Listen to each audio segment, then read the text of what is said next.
Welcome, everybody, to a special Thursday edition of the C3 Friday Free For All. We are going a day early because tomorrow is the birth of our nation, July 4th.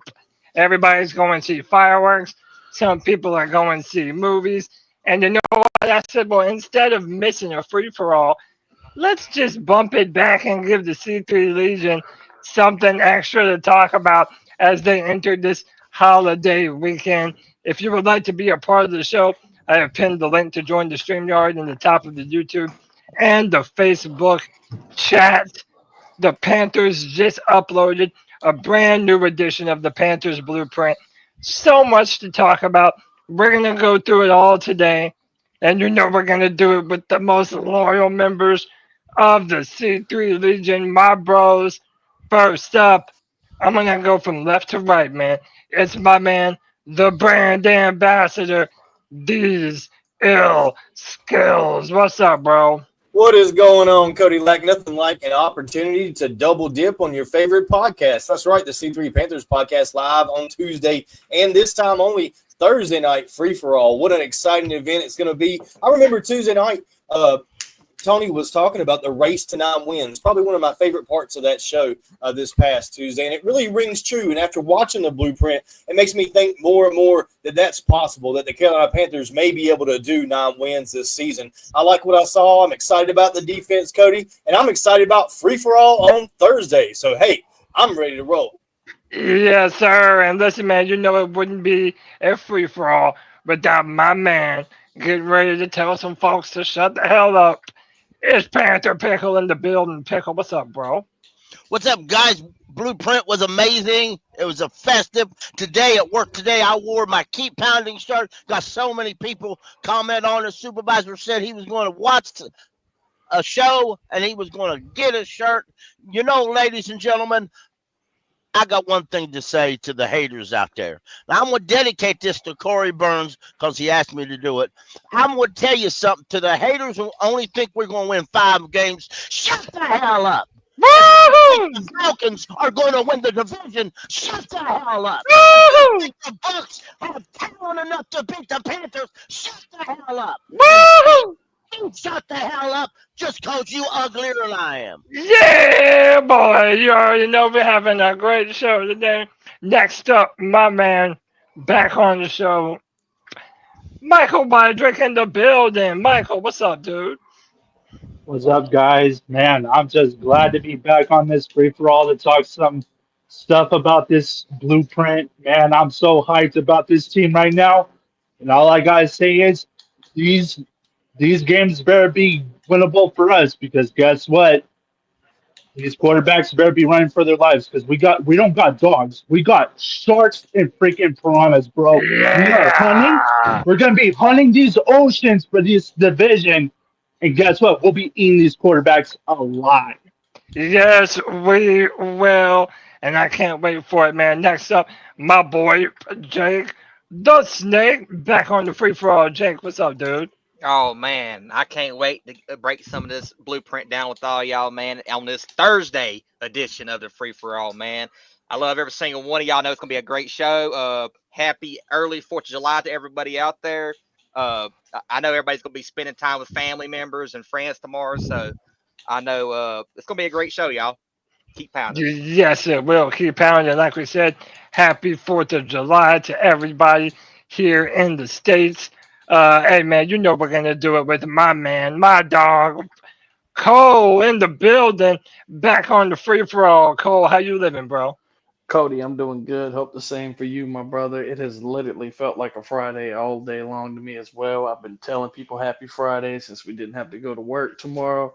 I'm super excited for the show tonight, man. And if you can hear the sound of my voice and the sound of the C3 Panthers podcast, man, we just appreciate the hell out of y'all for being here with us tonight, man. Let's keep Love it, love it, love it. And, man, every time this dude joins the free-for-all, we have an incredible show. From the Kitty Legette podcast, it's my man, Alex Bryant, back on the free for all. What up, Alex? What up? Yo, man, at the end of the day, man, listen to the math people talk math. We live in the X's and O's world, the black and white world, math people do. Creatives live in the kind of the BS world and like kind of talk themselves into it. when you got guys like Tillis saying stuff like meetings were excellent, and you see excitement from guys like Tillis, they're not bullshitting. They're not lying. And he comes from a good organization like Kansas City. You got to watch Tillis, man. Watch the people that are the most, I don't want to say like simple, but they're the most simple. They're not going to lie to you. And when people talk, listen, man, if Tillis is saying, hey, we should be excited about something, man. Yes, sir.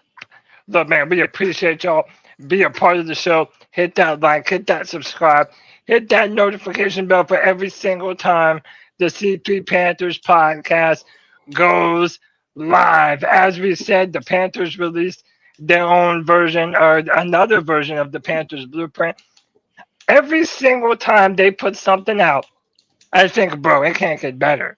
This is the best piece of Panthers content that they've ever produced. And yet again, I get proven wrong. Gentlemen, we're going to go through all of the free agent signings that are highlighted by the Panthers blueprint. But real quick, what were y'all overall thoughts of this blueprint? And did it get you feeling any different kind of way about any different player on this team that maybe you weren't thinking about in a certain way before, but now after you're maybe seeing in a little bit of a different light? Any player come to mind? Boys, it's a free-for-all. I'll let you jump on it. You're muted, Pickle. Of course, always. Of course. He She baby, shut the hell up. I knew it. Yeah, I should have saw that coming. You pansy waste. Oh, Set the background and gab your gob. You ain't got the balls to come up here. He'll be on here in just a minute. Oh, Lord. Just because he said that, hey, real quick. Blueprint. Something important. Hey, real quick. Let me welcome my boy, White Chocolate Espresso, back on the free-for-all. Kev, what up, bro? What's up, Kevin? And of course, we don't even hear him. He's got some technical difficulties, some Gamecock bullshit going on. Gamecock internet. I'll ask you a question, Cody, because you asked a question that we haven't answered it yet. Sure. For me, it's Bobby Brown, man, because Canales doesn't gush. Like, he hasn't gushed over anybody. He kind of like bullshits him and like builds him up a little bit. But the way he gushed over Bobby Brown, I do when people talk. Listen, man, like he gushed over this guy, and we talk about with the worst run defense close to of all time, and you're gushing over this dude. That got to make people excited. And when people talk, listen, he said, "Man, Bobby Brown, Ashawn, like Derek Brown. Are you kidding? Like he's in his mind, he's basically talking like it's a top 5 unit and in the middle. So, bro, like if I'm seeing a coach talk about that and get that excited, and an offensive coach talk about that, man, Bobby Brown would not have been the guy that I would have thought I would be choosing. But after watching it, man, he loves him. And they make the point in the show too. He's only 24 years old. Like the dude is incredibly young, and all the defensive talent that we signed, you can make the scenario that their best football is still out in front of them. Look, man, let's jump into this blueprint. So they showed a couple things. They showed us re-signing J.C. Horn. Very happy for him. I love that we were able to re-sign him, just like I love that we were able to re-sign Derek Brown. But let's start from the beginning, and we'll go through this player by player. Personally, my favorite free agent signing out of everyone that we signed was Tershawn Wharton. Let's play a little bit of this clip from the Panthers blueprint. I guess I better unmute it. If you want to fix the front. You know me, I'm over here being loud. Yeah. Say less. And the Carolina Panthers went out, Love it. got some talent, free agency. They signed Tershawn Wharton, a defensive lineman from the Kansas City Chiefs. OC, Kansas City. Good dude. Really good dude. You got nothing to worry about with him. He plays hard, practices hard, cares. TJ Wharton, it has to go defensive if you get somebody like that. We're excited, man. Yeah, I'm ready. Stan laid out a vision, and you can kind of see the vision coming to life right now. We'll meet up later. Yes, sir. He working out. Coach getting to it. He leading the way now. See? He getting He it. can't outbench me. I'm just excited and believe in the culture and what the things they're saying they're going to change around here, and I want to be a part of it. You know, man. Thank you, man. You know, a hard worker, man, going both ways, whether it's down the field or getting to the quarterback or playing a run. You can expect everything out of me. I think I got a complete game. There you go. Ward got him on the line. Dave, head coach, nice to meet you, man. Nice to meet you. And ready to Always work nice and bring that work up to here. Yeah, love it. You didn't wear your rings, though.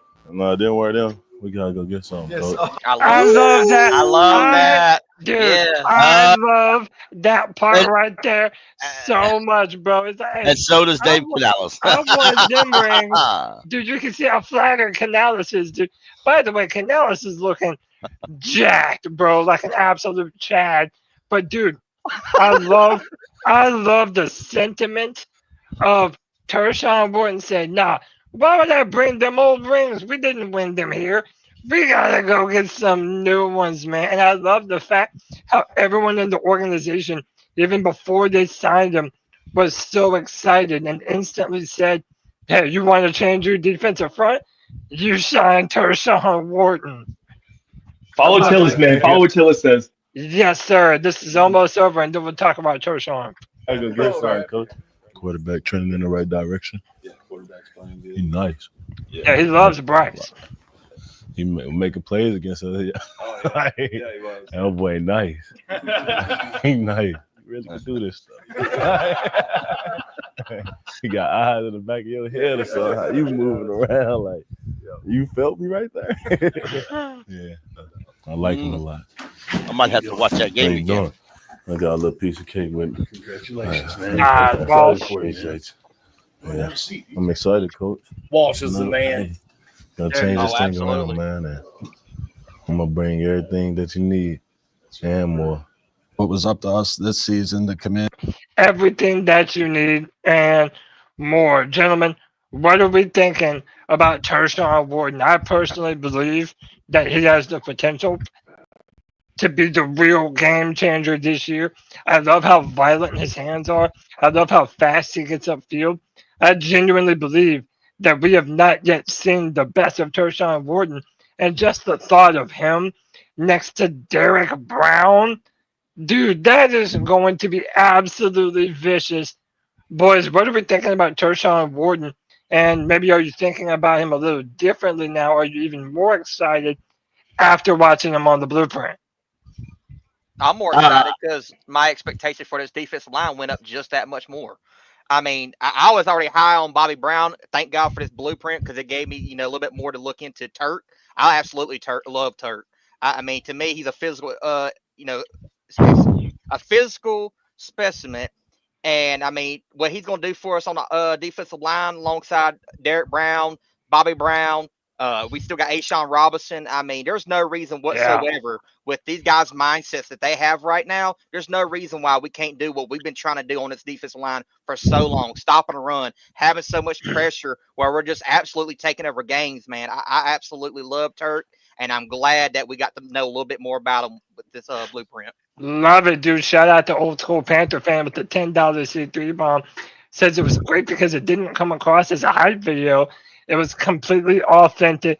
Keep pounding. And that's what I love about it, too, is that you really got to see the inside work that was going on and why they chose him specifically and how they felt he was able to change things on this defense. I was already excited about him. I'm even more excited now. Let's try this again. Kev, we got you on the show, bro. What's up? You hear me? Yep, Yes, sir. Now we can. All right. Now that you hear me, Cody, get some sleeves, bro. Yo, don't be mad. You look like because an I'm extra giving- from Roadhouse. Yo, bro, I'm giving Don't talk y'all to him like a free fucking trip to the gun show, bro. I'm trying to get my Tershawn Wharton on. That's what I'm doing. But yeah, boys, what do y'all make about Tershawn Wharton? Who else wants to jump onto this? I really go ahead.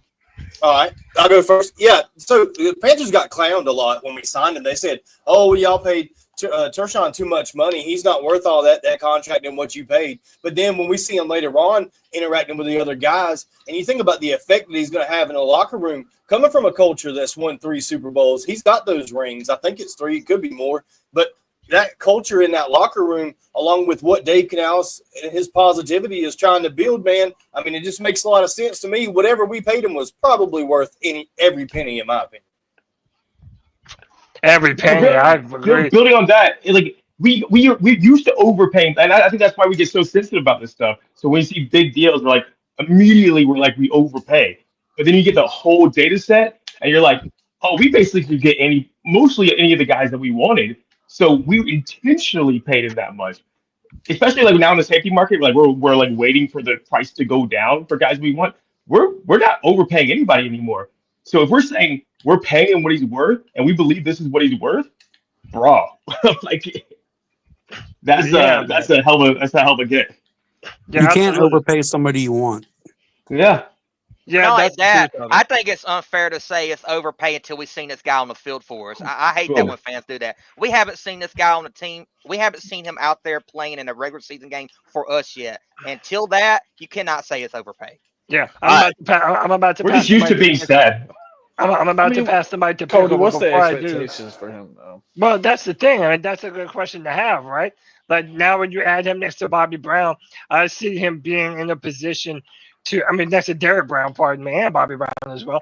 But I see him being in a position to be more of a pass rusher than he's ever been in his career. And also, I think you have to put in Milton Williams into this equation too, knowing that the Panthers wanted him, and the fact that even though we missed out on overpaying, frankly, Milton Williams, that we were able to get him and Bobby Brown in the process, who we're about to see here in just a minute. Go ahead, Pickle. Yeah, I want to shout out to Brandon Tillis, who was quickly available, and they reached out and they said, "What do you think about him?" And he said it. And you know what? What I want Tishar Wharton to do is to prove to the NFL you fucked up. I want them, for the fans, to say, Milton Williams, you is a bust. This is the guy that should have been paid highest defensive in the NFL. I love it. Milton Williams, I liked you, but let's be real. Tishar Wharton's got the things to prove he's a champion. All you've got is one. Let's go. Let me get my man Cole in on this discussion. Cole, how you feeling about Tershawn Wharton before and after the blueprint, bro? I'm excited for him, and I'm even more excited like everybody else after watching it. I just kind of weighing all the outcomes in my head, Cody. And I feel like we are stacking these defensive tackles, which could be a great thing in case there's a scheme change down the road. I wish we could just get more of our defensive tackles out on the field at one time. There's going to be a lot of mouths to feed. It's going to be one of the most it's going to be one of the most competitive groups on the team, honestly, to me, Cody. And that we forget that Ashawn Robinson is that's on this my team guy. too. I'm not putting Turk ahead of him right now. And they did mention Ashawn Robinson in the show too. He looked good, Cody. Yeah, and how he also factors into this. And everyone in that front office really believes that this has the making of a vicious, aggressive defensive line. It does. It better be. Yeah. Michael, get in on the conversation, bro. How you feeling about Tershawn Wharton before and after the blueprint, man? All I gotta say is we're gonna stop a fucking mud hole in these fucking run offenses. Yeah, we are gonna have Bobby Brown, Derek Brown, and Warren freaking stopping that run every fucking down we can. Yeah. And also, when he said he wanted to get after the quarterback, mark my words, he's gonna make that promise to us, and we're gonna get vicious, bro. We could be feasting. You folks, in that blueprint, in case you missed it, they said, you remember, Ashawn Robinson played right next to him. And we all forgot about Ashawn. Y'all think Ashawn Robinson's giving up his starting job laying down? He's not going to. No, he's not sir. going to lose that period. There might be a quarterback in preseason not make it through preseason. And you know what? You bring up a great point, man. Dude, we are going to have a rotation. We are going to be able to substitute guys in and out. And we shouldn't have to substitute any sort of aggression. We should be able to stop the run. This is a perfect opportunity for the Panthers to reinvent their defensive line like they were able to do last year with their offensive line. They really changed the trajectory of the entire offense just by rebuilding the trenches of the offense. And it seems as though this year, this man right here, Dan Morgan, went looking for some dogs and found a bunch of them, man. Let's hear what he had to say about Bobby Brown. And just build it. Get big, get long, get strong, and get guys that are big and physical. Just in terms of what we need another starting caliber player, in my opinion. The more flex that he has, the better. And then, like you said, we just got to continue to add depth to that position.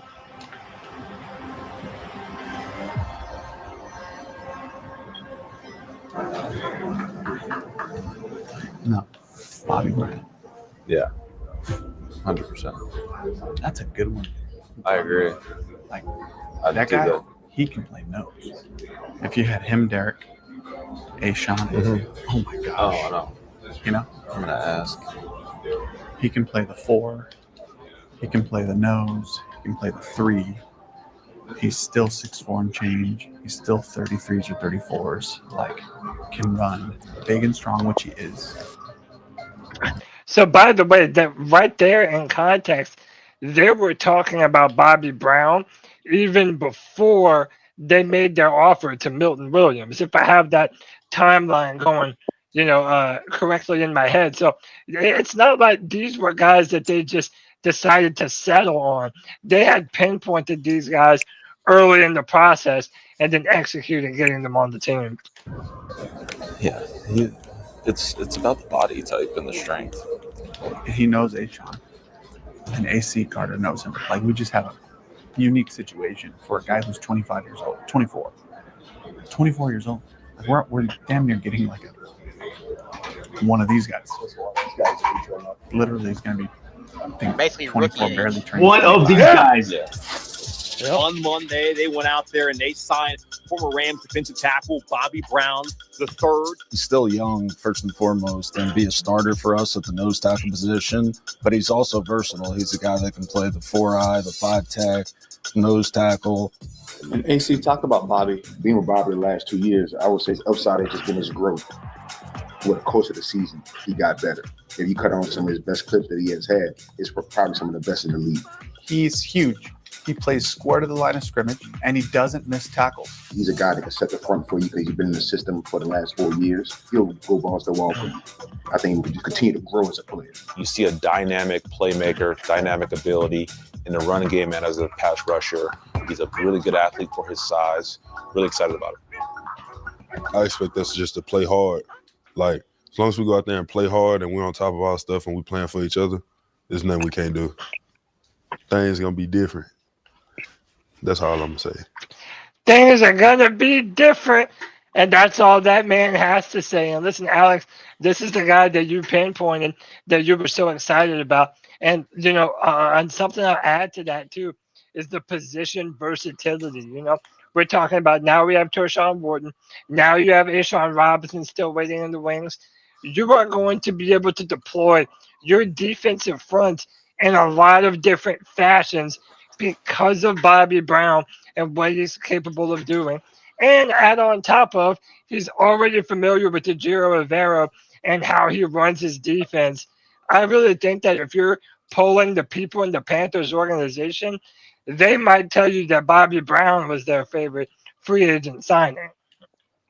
It looks like it's Canales'. I mean, I don't know if people are as excited about how they, because usually when you do these you talk about people, right? Like when they do these like mic'd up things, a lot of the times they like, hey, can you say that again? Like for the whatever. You can see how genuine they are when they talk about this dude. And he says something like what do you think about when he says one of those guys? he basically said he could be a great at 24 years old, and we're getting him what a 3-year deal that we got him on for fairly cheap. Like he could be one of those. And a guy like Canales has been around like amazing defensive players ever, and to get that excited about a defensive player as an offensive guy, I couldn't believe, because Canales is kind of like he doesn't show his cards really. He's kind of like a used car salesman a lot when he like talks. He's like kind of like a he's kind of like a wink wink kind of like haha kind of guy. But he was so genuine talking about it. I got chills when the way they were talking about Bobby Brown. Real quick, that guy sitting up there with Dan and Dave is an area scout, Caden McLeod. And just briefly, just folks understand, I believe this is a guy that they're slowly going to develop into maybe a guy who gets a front office job somewhere else. His entire family, going back to his father and grandfather, were scouts in the league at one point. His father was a GM in 2 different organizations. So you say maybe if we lose Brent Tillis down the road, then maybe he might be the fill-in. I don't know how good he is in cap wise, but it's possible. Yeah. By the way, let's get a winning season first. Shout out to Sideshow in the chat. Says, can anyone name the last true nose tackle we had? Bro, in my opinion, like they tried to get Dontari Poe to be the nose tackle that we wanted for a long time. That didn't work out. In my opinion, the last true nose tackle that the Carolina Panthers had was Star Lotulelei. I think Star Lotulelei was the last real nose that we had, and even then it's different playing a 1 tech and a 4-3 versus a 0 tech and a 3-4, which is what Bobby Brown is going to be able to do a lot. I was going to say Marshawn McCall would be the one I would say was. Yeah. The last tackle we had that actually played a 0 technique while we lined up in a 4-3 defense was Chris Jenkins. No, it wasn't. It was the guy. No, it was the guy after Chris Jenkins. I called him Chemo. I can't pronounce his last name. I know who you're talking about. I can't say that shit either. Chemo Leopoldo or something. Something like that. We also got to look at like the defensive lineman that McVay has gone through and how successful he's been at like identifying defensive linemen. Like, bro, like it's just getting a McVay defensive lineman, you just automatically you feel like you're gonna win. So I mean, I don't know why I'm getting so excited over Bobby Brown, but the way they're talking about him, I love it. Yeah, hey, I'm excited for Bobby Brown too. I love Bobby Brown. I'm as excited for AC Carter as much as AC Carter. What are they saying about that guy from the Cardinals? McVay's defense. What did they say about that guy from the Cardinals? I haven't watched the video. Well, we're going through it all now, so you'll be able to see it all now, won't you? Hey, bro. Let me we'll go to Michael in a second, but let me welcome in my dog. You know we always love it when this dude comes on the show. His energy is infectious, and on this day when we're talking about the future of the Panthers and the blueprint that they've laid out, you know we gotta have my man, D Money. What up, D? Oh, what's going on, my C3?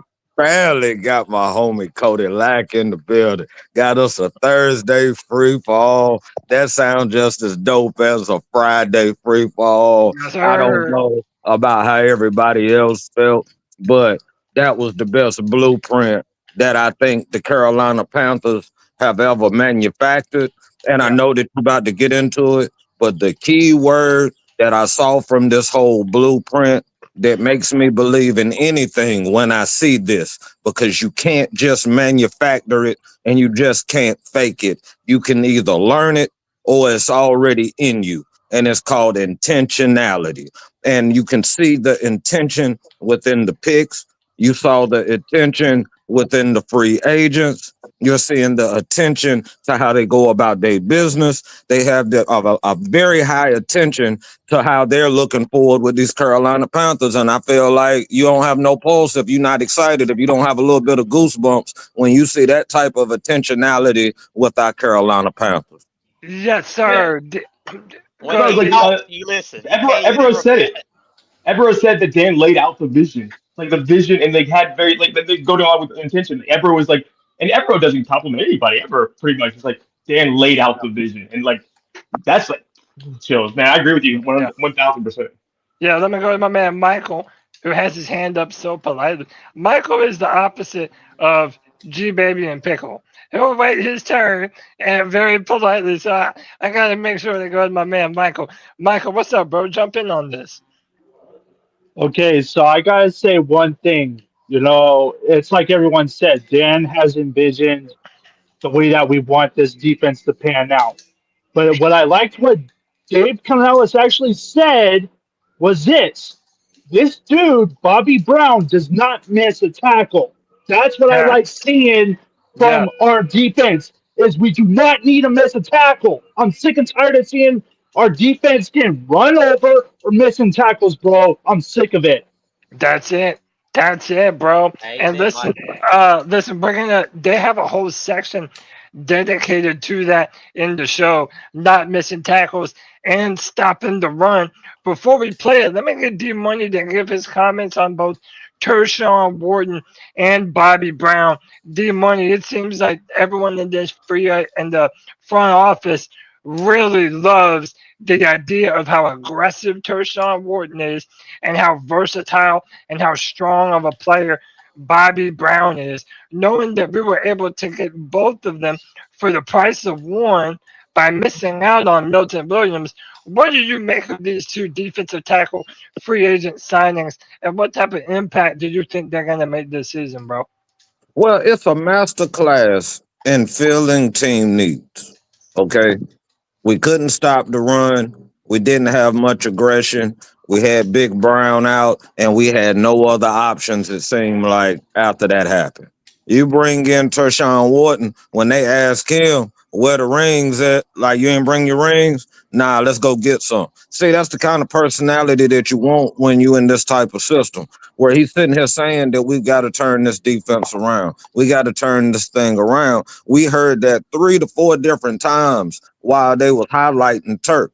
And then with Bobby Brown, like some of the fellas brought up in the chat yesterday, 24 years old, man. A big old man baby at 24 years old. You ain't even reached his prime. He's nowhere near his prime yet. He just learned how to be a professional. He ain't even learned what havoc he can wreak in football yet.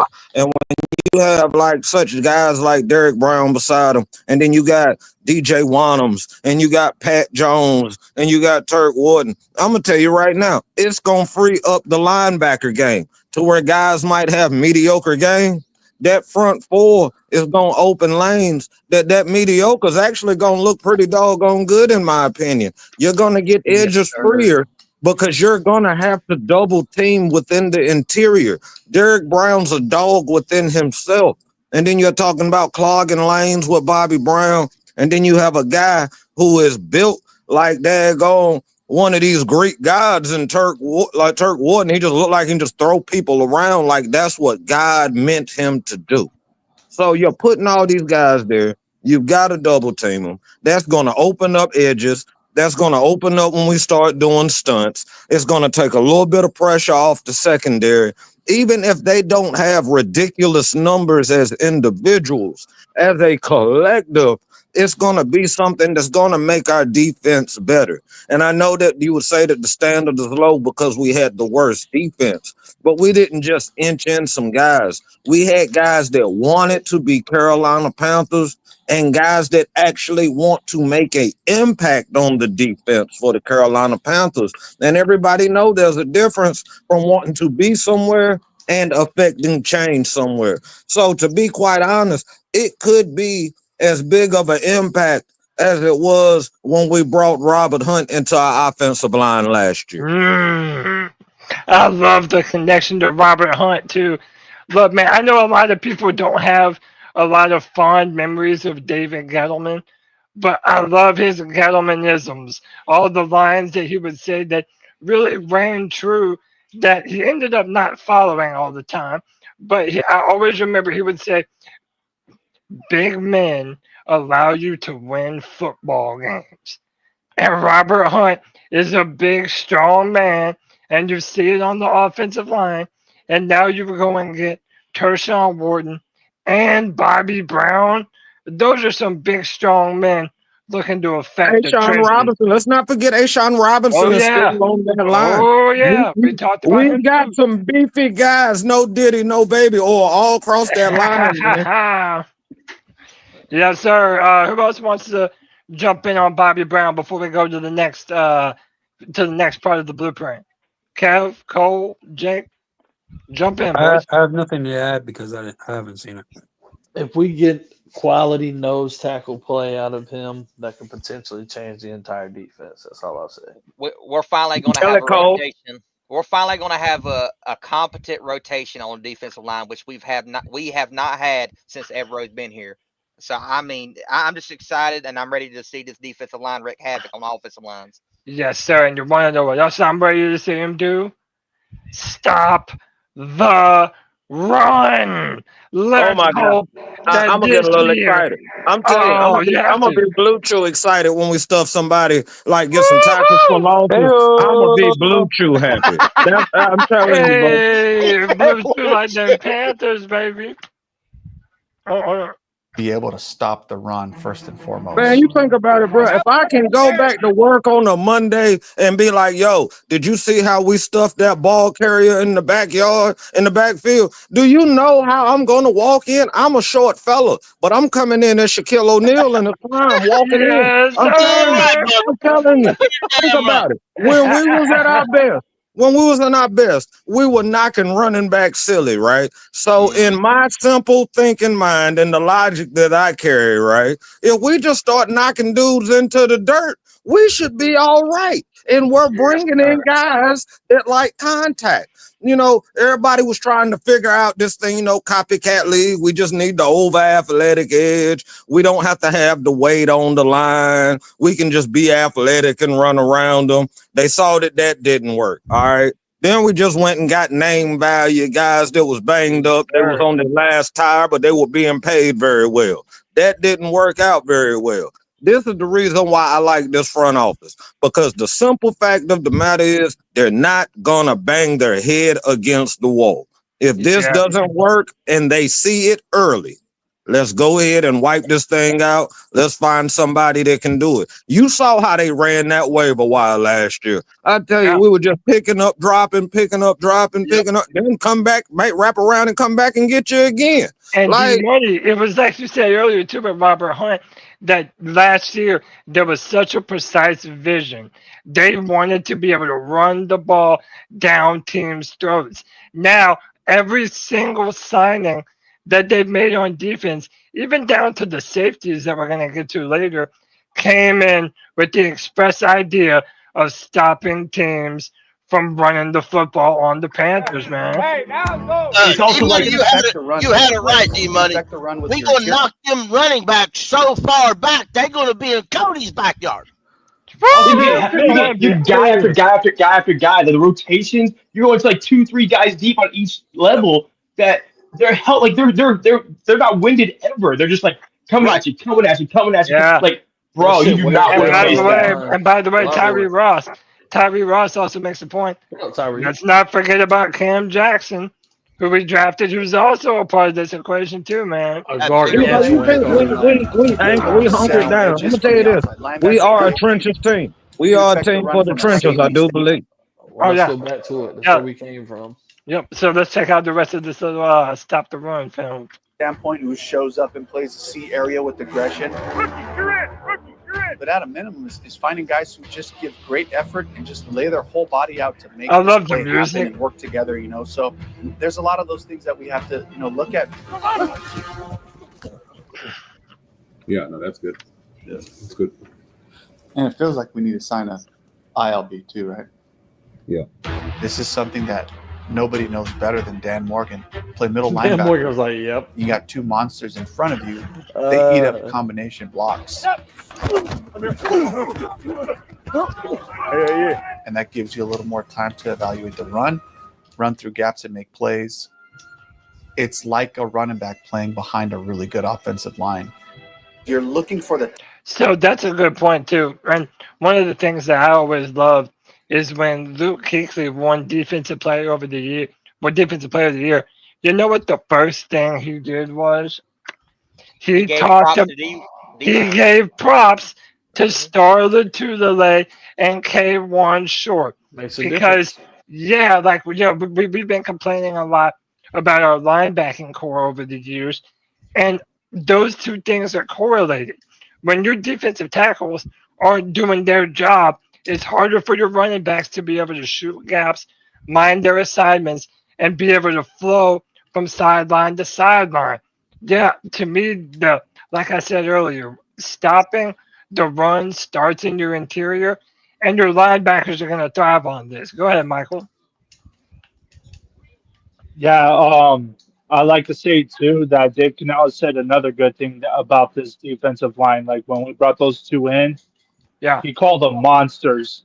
And you know what? That makes me think of horror movies like The Boogeyman or freaking even Jason. Like those two are monsters in my personal favorite. Jason X in space. Monsters, Yeah. bro. Monsters. They better be monsters on that defensive front when we smack these running backs across the field, bro. Yes, sir.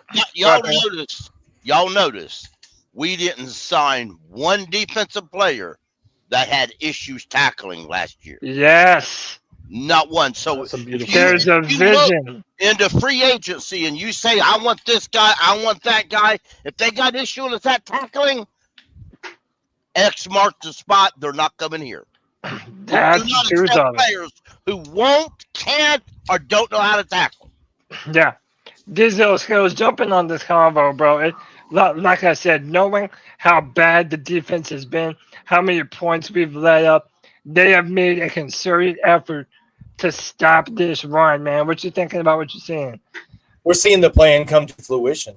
We said it all along that Dan Morgan was going to build this Panthers defense in his own image. The record-setting Super Bowl tackler himself, the guy that led that 2003 team, helped lead that team to the Super Bowl. That when everybody said they couldn't do it, they were the cardiac cats. They were the guys that found a way to do it. And we're starting to see Dan Morgan lay down this brick by brick on this foundation like D-Money talks about all the time.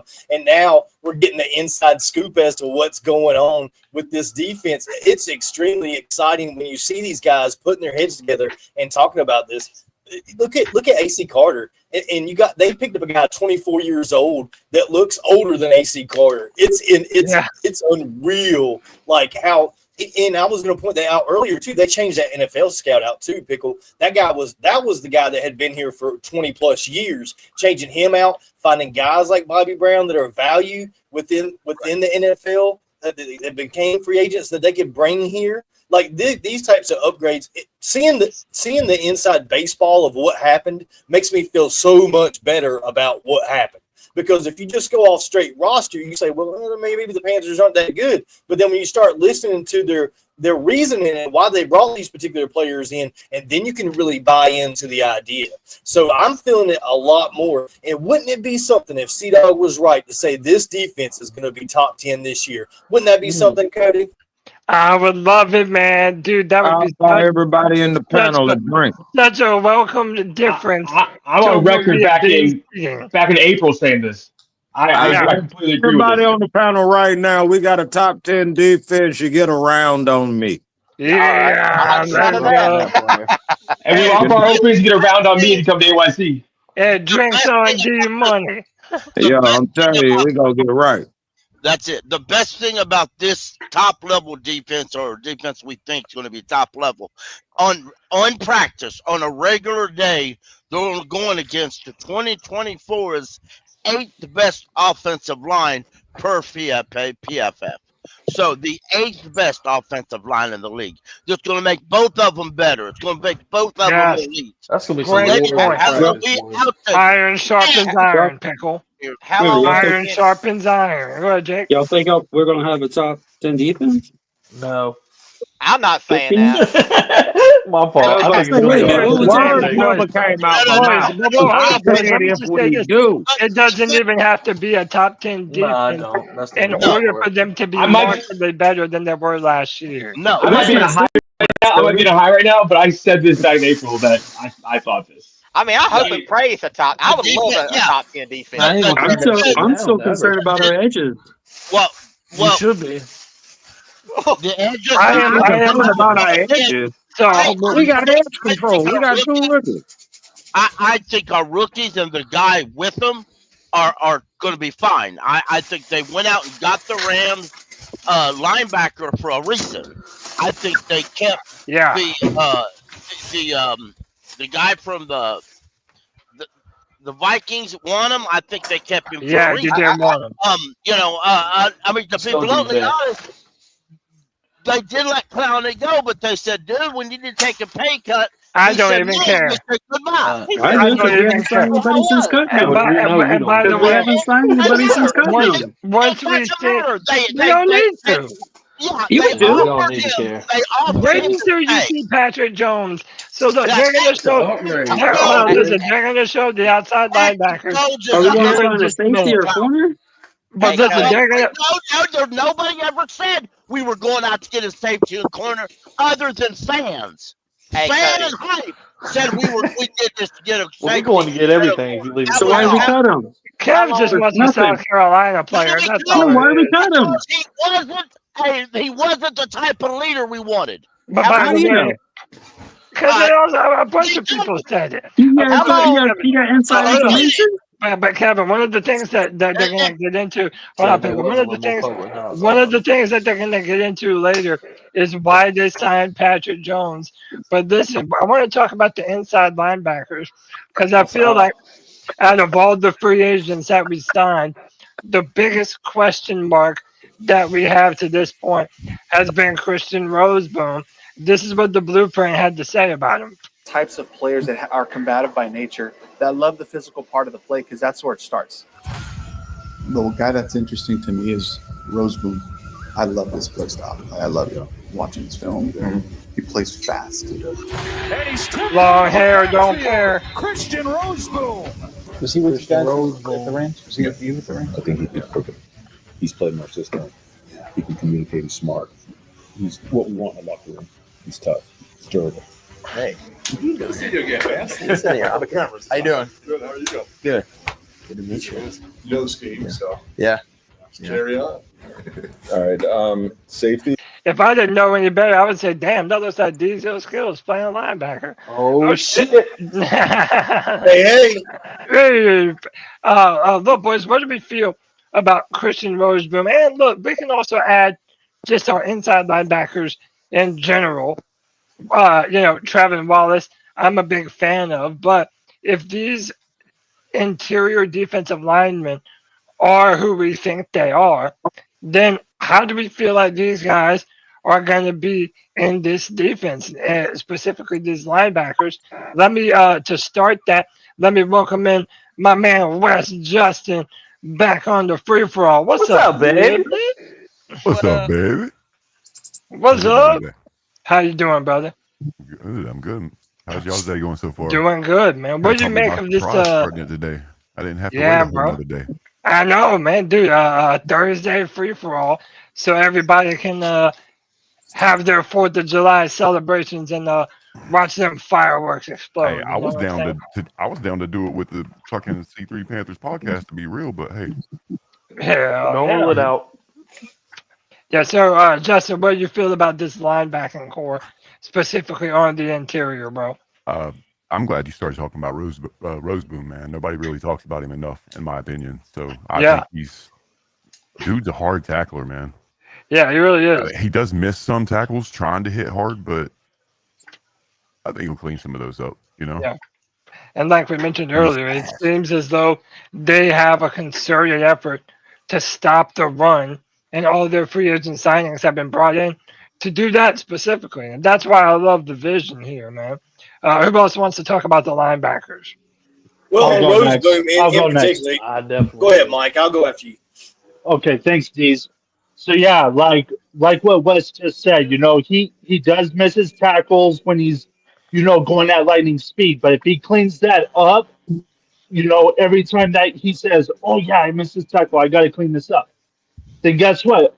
You know what? Honestly, I can't lie. This dude's going to be a good additional piece to the puzzle that we might need, because Like, say if Trevin Wallace goes down or anybody else goes down, if he's that next guy that's going to step up and say, "Hey, I'm that guy for you guys. Let me do what I need to do," then guess what? We'll be just fine. We'll be just Yes, fine. sir. Go ahead, Deez. Love that. Go ahead, D's, and then after D's, we'll go to Alex.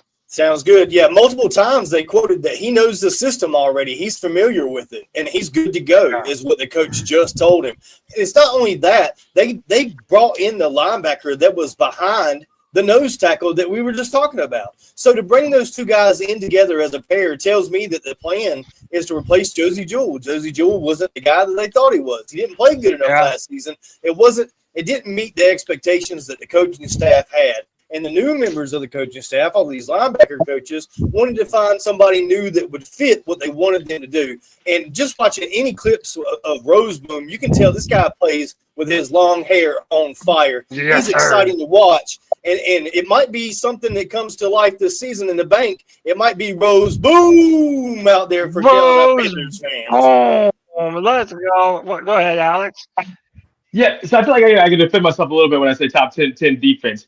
Sure. The way that we're approaching, the way that the Panthers are approaching everything is from an analytical mindset, right? Because they brought in Tillis and Dan Morgan. Dan Morgan comes from a Bobby Brown tree in Buffalo, who's brother of Billy Brown. So say Moneyball. You remember Moneyball? He has a famous line, and what do we want? We want you to get on base, right? Because getting on base is what equates to runs. Now, analytically, you see what we just say, right? Makes tackles, makes tackles, makes tackles, makes tackles. What is the one thing that gets more points against than any other analytical stat? Is missed tackles. So think of the money ball instead of saying get on base, say makes their tackles.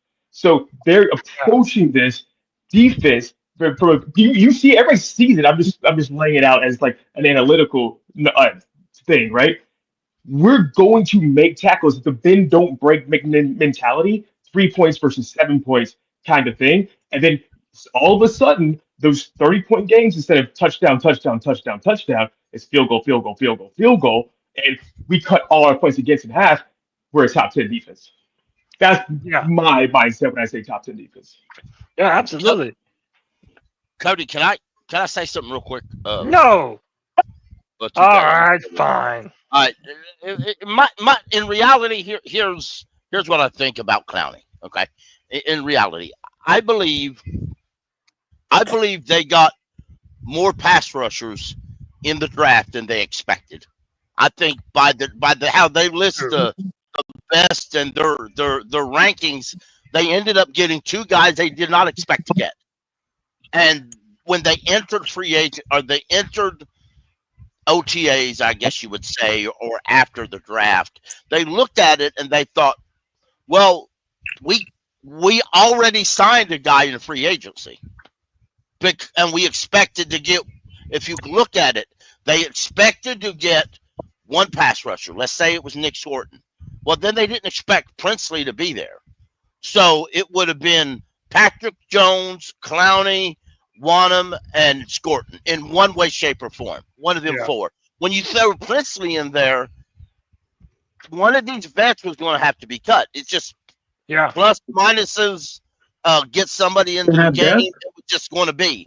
And they went and said, okay, Clowney, you're the oldest. You know, you're a guy that don't really, you're highlighted as being a good run stopper. And even though we had a rough year last year, you're not highly thought of as a passing game. And we either need you to take a pay cut. And, if it works out, you can stay. That's great. If not, then that's life. Why would they take a pay cut? They didn't use the money. They cut them for anything. What? They ain't used it yet. That don't mean they're not going to use it.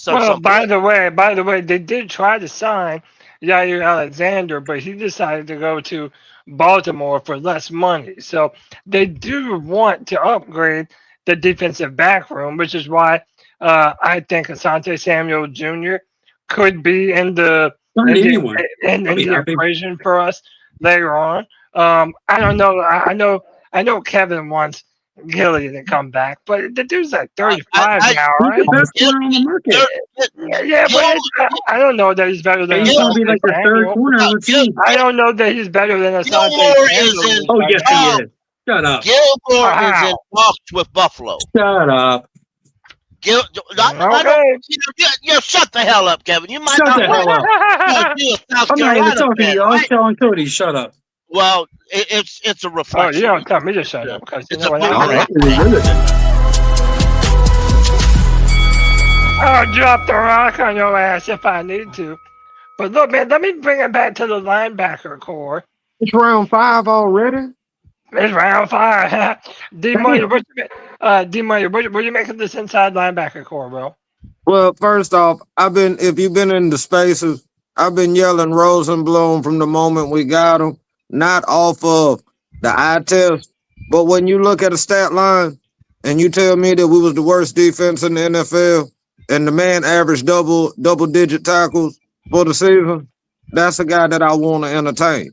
And then when you're telling me that this dude plays quick, he's overly aggressive, he likes to run into things, and we got a big, stout defensive line that we have or whatever, it sounds like a great combination to add.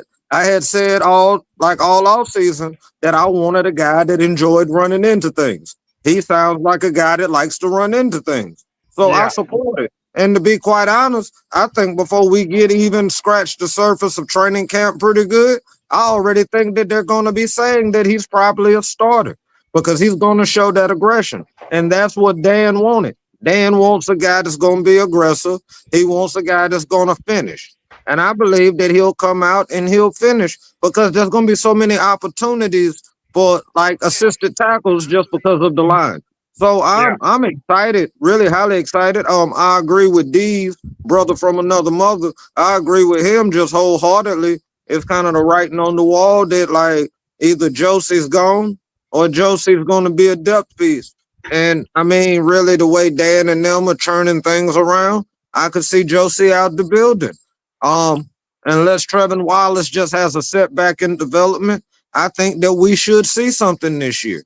I really think now, like we should. There was little flashes before he got injured, so I'm excited to see what he's gonna do. But when it comes to Rosenblum, I hate to say it, I'm coming with expectations because in black and white it showed the man average double-digit tackles. I want to see double-digit tackles. That's what I want. Yes, sir. Cole, let me get you in on this linebacker convo. I know you've been very vocal about this with Trevin Wallace, but what did you make about Rosebone, bro? Cole, we got you. That's that Wolfpack shit. Yeah, that's He's scared to talk about it. Let me tell you all about it. Terrell Horton struggled a little bit as a rookie, but let's be honest. When he was out there to be the starter, he didn't have anybody of a reliable veteran with him. When he started, and his first opportunity at starting, Josie Jewell was hurt. He lined up and started right next to some full name Claudette Claris. Y'all remember that? Terrell Wharton, first rookie start next to some practice squad wannabe Claudette Claris. Been hanging out on practice squad for 3 Oh, Claude and Cherilus. Whatever the fuck. Yeah, that guy. He's a loser. Yeah, I thought you meant him, but I wasn't sure. Anyway, but Trevor did best he could. Then the uppercut and he got hurt. So life is what it is, and but then again, I believe that's why hence we got new training staff because the old training staff sucked. So, and by the way, I know we have another fan of Christian Roseboom. Panther Gal 73 says Christian's hot. Okay. Oh well. Oh hey, she said we got some handsome boys on the team this year. And Panther Gal, I'm gonna take your word on that, Panther Gal. But hey man, let me welcome in my friend, my dog from the 704 Charlotte Bound Show, We got Twan Don back in the building. What's up, Twan? Up, you're muted, brother. Yeah, my fault, man. What's going on, bro? What's up, bro? Twan Don, how you living, bro? Good. Living good, Cody. How you living? Oh man, you know I'm living fantastic after watching this blueprint, man. So we're going through What up, section Twan, by my brother? section What up, by everybody? section. We're D going Money. through this blueprint. We're talking about all these What up, different things. nigga? So far, we've watched the section on Tershawn Wharton, Bobby Brown, stopping the run, and Christian Rosebone. What are your thoughts on some of the signings that we've made along that defensive front? And who are your favorite signings amongst that defensive front? Bro, the person that captivated me the most in that blueprint was Tershawn Wharton, bro. Mm-hmm. He's gonna be the leader Yes, on sir. that defense. Love it. I love it. He's gonna be the open leader on that defense. Ain't nobody got to point it to him. He's gonna get a captain on this jersey. Bet that. Ain't nobody gonna have to tell him how to lead this D. He's gonna do it. Trust me. Yes, sir. That's simple right there. Um, Love that. They bought in, bro. And a bought-in Yeah. team is scary as fuck. Yes, it is, man. Yes, it is. Jake, see, I know I can go to Jake. I ain't got to worry about him not answering when I call I'm upon here. him. Yes, sir. to Jake, talk what do you about- think about Christian Rosebone, man? I mean, I'm kind of going to add on to what Pickle just got done saying a little while ago, but I think this helps a lot because we don't have to worry about if one of these guys that's above him right now gets injured. Because I mean, last year, if you see that we had Trevor Wallace got hurt, Josie Jewell got hurt, Claude Charles actually got hurt at one point in time because we had Jacoby Wimman, the starting inside linebacker for the Cardinals game. I was there. I mean, Right. he wasn't bad. Don't get me wrong. He did get a good bit of tackles, but still, this is a great signing because I mean, it's a fallback plan, and he could potentially be the starter. If it was me, I'd start him right now because I didn't see enough out of Josie Jewell last year for me to say, hey, he's going to be the starter going forward. I mean, Josie Jewell's on the contract for this year and next year, and he's going to be gone anyways. Yes, this is the truth. This is the truth. Who else wants to jump in on this linebackers before we talk about Trevon Moore? I just wanted to point out one more thing, Pickle. Yeah, and go I'll ahead, let you go. And it's the fact that he's a 4-year UDFA, and it's that type of attitude that they're building, that keep pounding attitude. Just like Adam Thielen was also a UDFA. Just like Jalen Coker was also a UDFA. Just like Damani Richardson was a UDFA, and the list goes on. And it's like they're building this type of attitude in the locker room of we don't give up, we don't quit, we keep pounding. And that's what I love the most, Pickle. Right. And I just want to shout out something Jake pointed out. Folks, we not only had to work on our 2 starting inside linebackers, we had to work on the 3 backups, which is awful in a situation. Because, Trent Wallace is a young 3rd-round pick last year. You know he's coming back. Josie's an old vet. Then you have Christian Roseboom we signed to help out. And the rest is kind of up in arms. And one thing on this tape that I found interesting that I really didn't catch until I was watching it at work, only because I heard somebody else mentioned it. They did talk about Patrick Jones being able to play inside or outside. Yeah, they did. So that is something that we should touch on a little bit because we will. If one of these rookies can prove to be a starter from week 1, don't be surprised if we see Patrick Jones playing inside a little. I love Patrick Jones too, bro. I love. The thing about Roseboom, I'm not gonna pretend to know a lot about him. Sure, me neither. I'm not gonna tell anybody that I watched him play.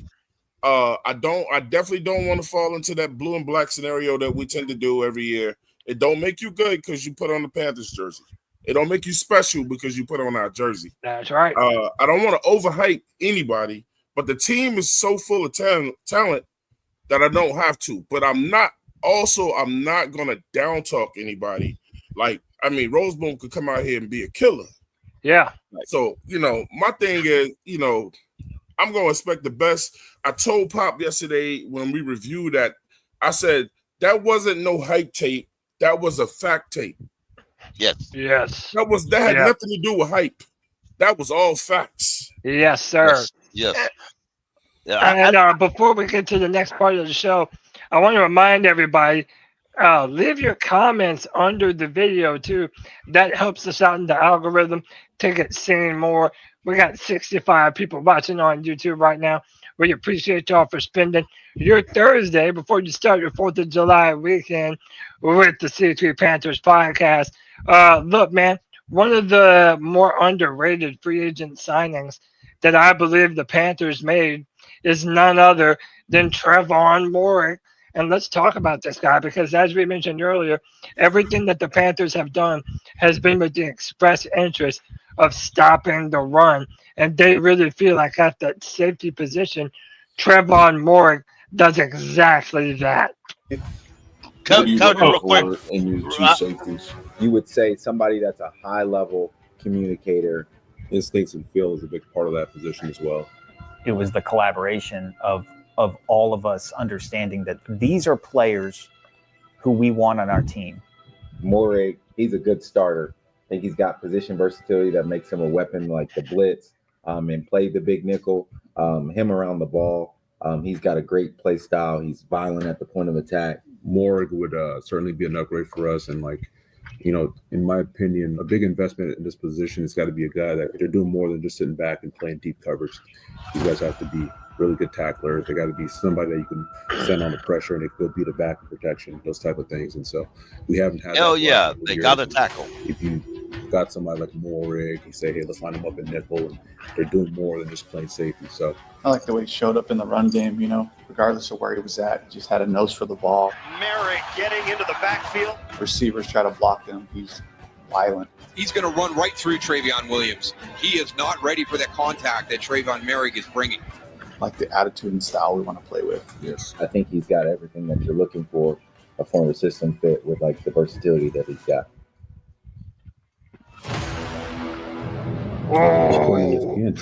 Love that.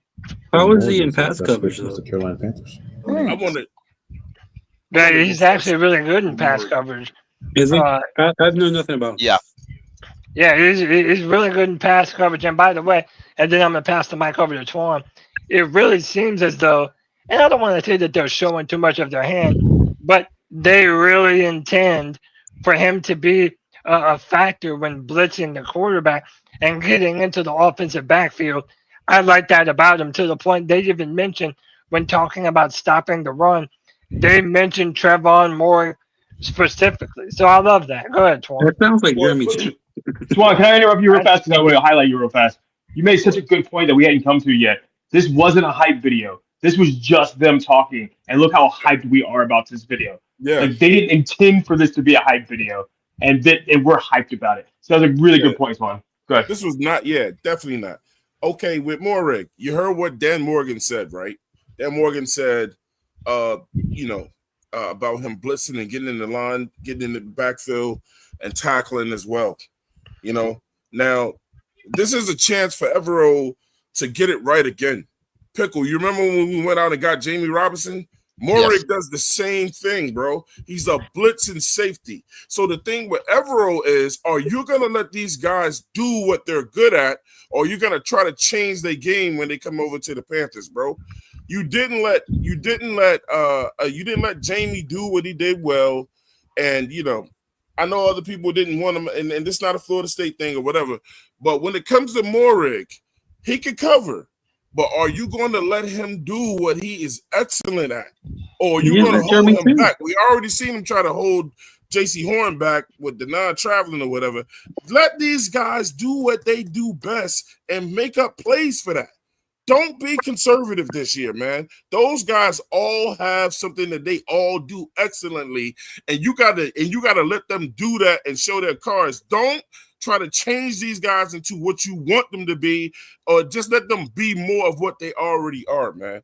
Moehrig is gonna be a beast. That boy good, I tell you what. Yeah, he is. Didn't want to talk about it, man. What do you think about Trevon Moehrig this year for the Panthers, and what do you think he's going to do for this defensive backfield? Well, I mean, he's a dog. I mean, And that's what we're still trying to acquire, those guys with a certain work ethic, the guys that have intentionality, like I keep talking about. A guy that wants to be here, a guy that wants to make an impact in this league. I just keep saying that they're not just getting skill guys, they're getting personality guys. They're getting guys that are not afraid of contact. And it's a bonus that he can cover.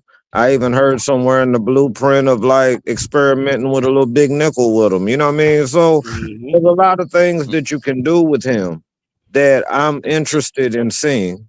I mean, when you're a team like ours, where right now you're just thriving for anybody to stand out, you're thriving for anyone to make that difference, and you get a guy that, let's be quite honest, the Raiders haven't had much success, and he gave effort even though there was nothing to give effort to. So, hey, I'm all for it, man. And then he can help Ransom come along. There's pluses to like how they built this team. If you look on the defensive end, there's a young guy in every room, but there's somebody that's somewhat of a vet that knows how to do this thing in that room. And I really do love the collaboration that they have going on. And I think that's why the picks and the free agents that we're hitting on, we can have a certain level of optimism because you're seeing the intentionality. They're not hiding their hand like you were talking about. And to be quite honest, I respect the fact that they're not hiding their hand. We got so much smoke blown up our rear ends over the years that at this point, I value all the transparency when it comes to our Carolina Panthers. Cody, what position does Merrick line up at?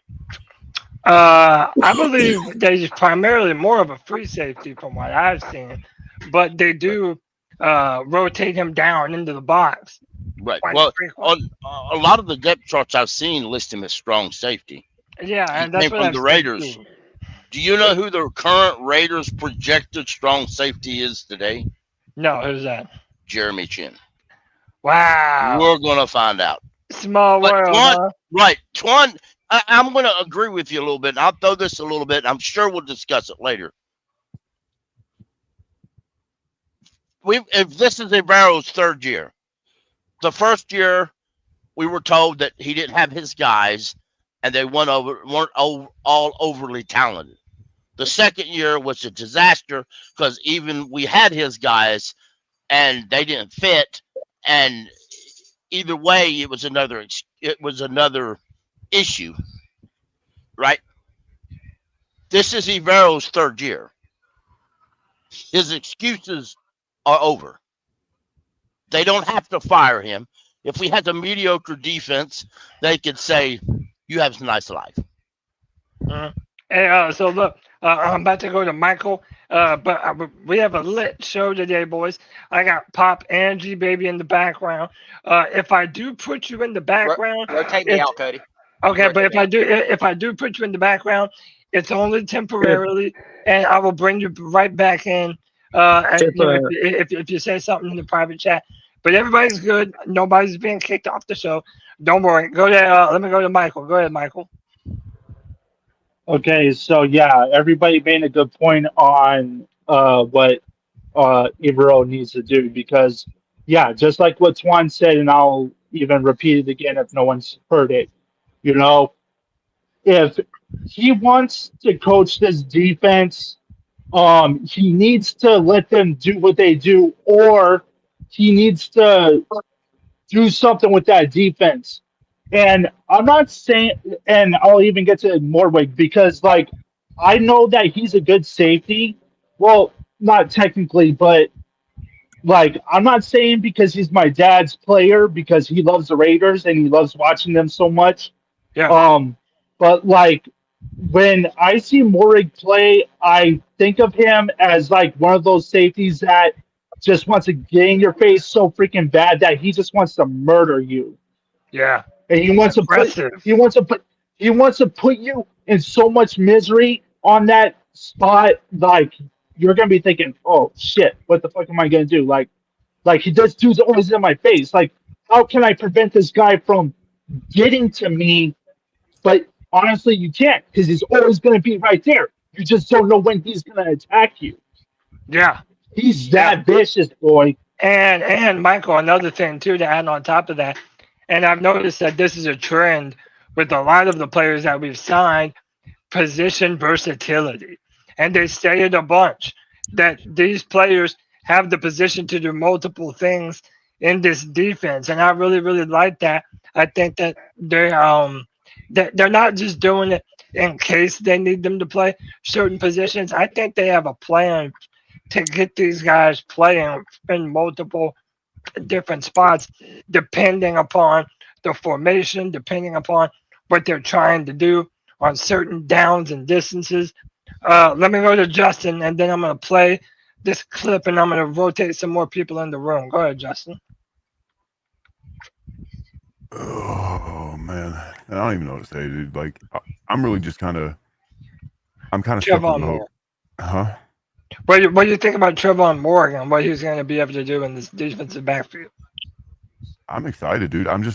What I was thinking about saying earlier in the podcast was like, all these new pickups, they look really freaking good, but I'm not going to get too excited because I do got to keep remembering, like, they still got to come in and jail. They got to they have to prove it, man. Absolutely. They have to get some chemistry going, man. Like, just because we could have picked up a whole team of all-stars, and that still don't mean they're going to start out on fucking fire. You know what I'm saying? Like, they're going, whether you like it or not, they're going to have to take maybe not even a whole game. Maybe by the end of the first game, I hope to God. But it might take a couple games for them to actually show what they really are. You know what I'm saying? Sure. Twan was talking about Turk could end up potentially being a captain on defense. This is the guy who I think is going to be a captain on defense. We haven't even got to the part in the video yet where he is legit already calling out plays, directing people at the safety position. I mean, this dude was left and right. He even gave Damani Richardson. He was like one of the first guys to hop up Damani Richardson when he got that pick. This is a guy potentially who is going to be the captain on the defense, one of the captains on defense. Yeah, man. Listen, that's a great segue, Jake.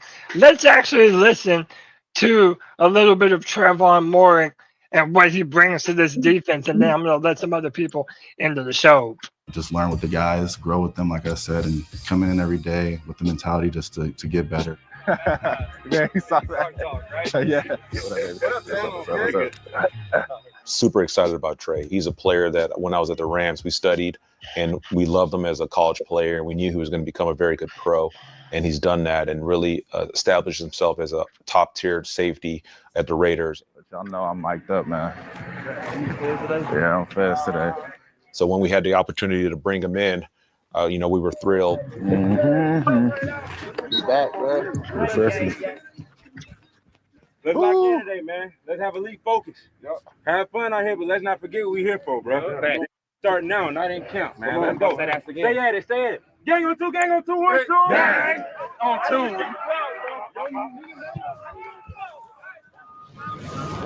It flies around the field. Simulator formation so you can get your blitz. They mentioned that blitz again. There you go. Players like Trevon Merrick can bring new elements to our defense and kind of breathe life into the possibilities of what we can do. Because this guy, first of all, he's very, very intelligent. Down left. He's a leader in the back end. Hey, lock it. I got you. I'm with you. He's explosive. One-on-one blocks against a running back, he wins those. He can play in the deep part of the field. He could play near the line of scrimmage and in the running game and as a blitzer. Very, very, very versatile. He had a lot of things that we liked, and we attacked him in free agency. Okay. All right, get back on track.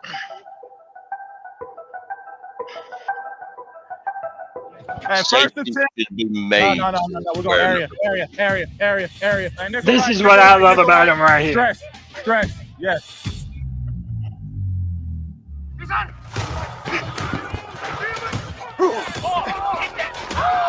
Good throw. Okay. Brady. Hey, Brady.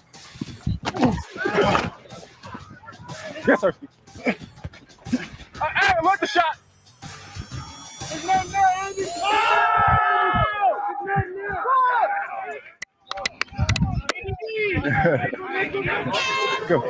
I love that, man. Like, it has been a while since we have had a real commander in the back end of that defense. I love Let that. a dog be a dog. I Let a love that. dog be a dog. Yeah, man. Let them dogs be a dog. Hey, yeah. Let me let Cody, I'm out. I'll see you later, bro. All right, peace of love, white chocolate.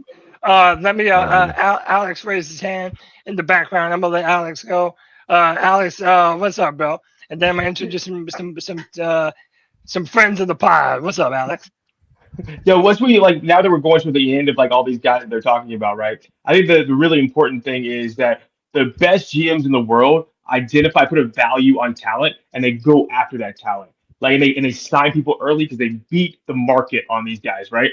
And I think the most impressive thing that they did is they identified Morrig early. They identified these guys early, like day one, day two guys, before the market was even able to react. Because usually it's like the big guys get paid and it kind of trickles down to once they're off the market and the next guy, and the next guy, and the next guy. What we did is we assigned value to all these guys and we identified like that's a big Panther, that's a Panther, that's a Panther. So we were able to get more guys that we wanted, which is so impressive and things that people don't even talk about. And I just want to highlight that now that we're towards the end of the guys that they're talking about, because we got basically all these guys in like 3 days, right? Just want to throw that out there. No, absolutely. Very good. Yeah, Right. they. I feel like a lot of these guys that we signed were intentional.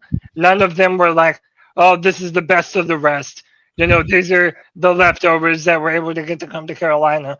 All of these guys seem to be dudes that we made a concerted effort to pinpoint, and then we went out there and got them. I love that. Let me go to my man from the Black Cat Panther Podcast. We got Poppin' in the building. What's up, Pop? What's up, y'all? This is a newer headset. Don't know if it's gonna sound clear, but Yeah, you sound crisp and clear, bro. That's my You bro. sound real good. Well, Yeah, that's man, my I bro. feel it, What bro. up, Pop? What's going on, y'all? Now y'all know I'm good at doing this, but I just found D-Money's doppelganger. Yes, I did. I found him. You found him? Big Gip. Yep. Oh, y'all know who that is. He Go do is, your bro. research. Big Gip was just All you like gotta do is put D-Money, some bro. fronts in D-Money mouth. ATL man. legend. ATL legend, bro. That was my group, bro. Big Gip, you don't like that D-Money? Yeah, I can't unsee it no more. I'm trying to be nice, bro. I don't even know who I'm the hell trying to y'all are be talking about. Though. You didn't listen Nah, to bro, Game Cody, Yeah. Cody, just stay out the south, bro. Yeah. Stay out. I feel you, bro. Hey, but hold on, man. Let me welcome my dog to the show. And I saw him shaking his head the entire time in the background. I feel like he don't like this Trevor Morey pick, so we're gonna have to get to the bottom of it. Yeah, what's new? G baby, talk to me, bro. What's up? Why are you not feeling Trayvon Morey, bro? You like a lot of these other picks that Dave Canales and Dan Morgan brought to the Panthers. Why no love for Trevon, man? Well, I'm gonna start off by saying I hate these fucking blueprints. Oh my god, what? Bro, Why? because I think they're fugazi as fuck, dog. They're fake as fuck, dog. Like, I've fallen in love with these blueprints in the past, and they've all turned out to be just a bunch of bullshit. I'm not sipping the Kool-Aid this year with these fucking defensive players, bro. We've picked up defensive players in the past every fucking year, and they hype these motherfuckers up every fucking year, dog. I'm not sipping that Kool-Aid this year, dog. I need to see it. Like, I want it, like the Bobby Browns, the the Morrigs, the fucking who was that other defensive Wharton. Who's the dude that we picked up from the Vikings? Patrick Jones, who we're getting ready to look at here in a second. Yeah, these are all players that we picked up for, and I can't stand the fact that once again Evero is making all these fucking decisions for this goddamn defense, man. Like, No, he's not. He stop making decisions. He can't pick these players, bro. I think that's really fair. He straight up said, "Oh, we don't need a defensive back that has good coverage skills. We need a defensive back that can come up and tackle," which I definitely agree. But this is also a reason why our fucking defensive fucking backfield has been fucking trash for so many goddamn years, bro. When's the last time we've actually had a good safety in fucking Carolina, bro?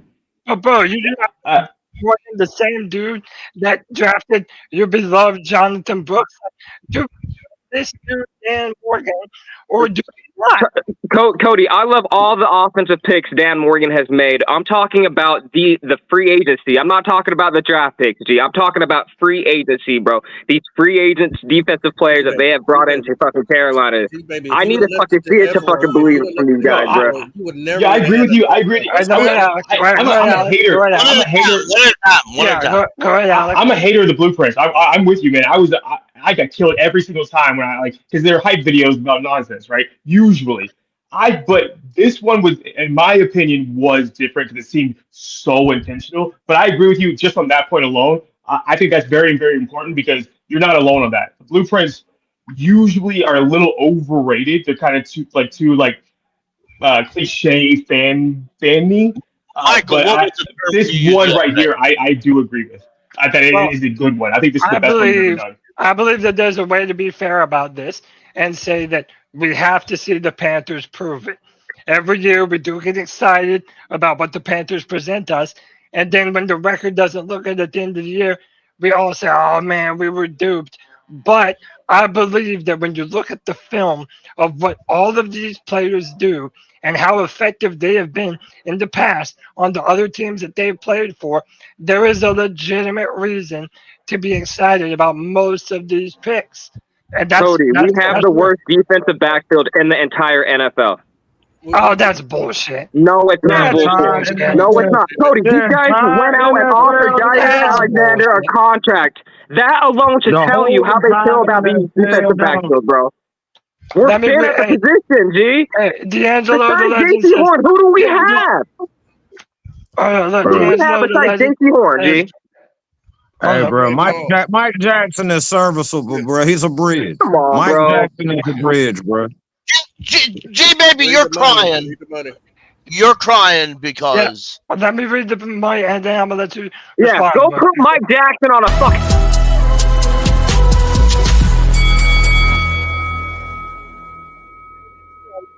Maybe going crying about some bullshit. Hey, that's just what the money said. Pickle, go ahead, bro. Listen, I understand what G says. We all at the end of last year.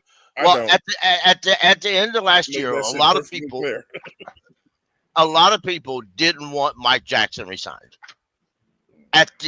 Okay, some folks could look at some of these draft or these free agents and say we should have did this and we should have did that. Well, I want to throw this out. We did what we could because until you actually prove that you're rising up, these free agents ain't coming here. No matter how much moolah you offer them, they ain't coming here. No matter how much pretty women's in Charlotte, they ain't coming here. Pickle, the Panthers don't even believe in Mike Jackson. Jared Alexander said, fuck you, Carolina. Get that to you straight, bro. Jared Alexander says, I'm not coming to Carolina. Thank you very much. I'm not coming. Sucks for him. Yep. Was Mike Jackson so damn bad last year? Go ahead, D-Money. Like, my only question was, it wasn't like Mike Jackson was C.J. Henderson, bro. It wasn't like Mike Jackson was horrible last year, bro. Like, he served the purpose. We did not fill the cornerback 2 position. So he is a good bridge NFL history. Until we find that about guy. right now, man. That's not all God damn it, bro. Bro, who's putting in the spot? One at a time. Don't punish the players because they didn't fire Ivero. Don't want Ivero on this fucking roster either. Bro, you're not going to get every premium position in 1 year, bro. Let me let D-Money finish. Let me let D-Money finish, and then I'm going to let Twan jump in on this too. Go ahead, Doug. You like, bro, I get what you're saying, but you still got to exhibit some patience, bro.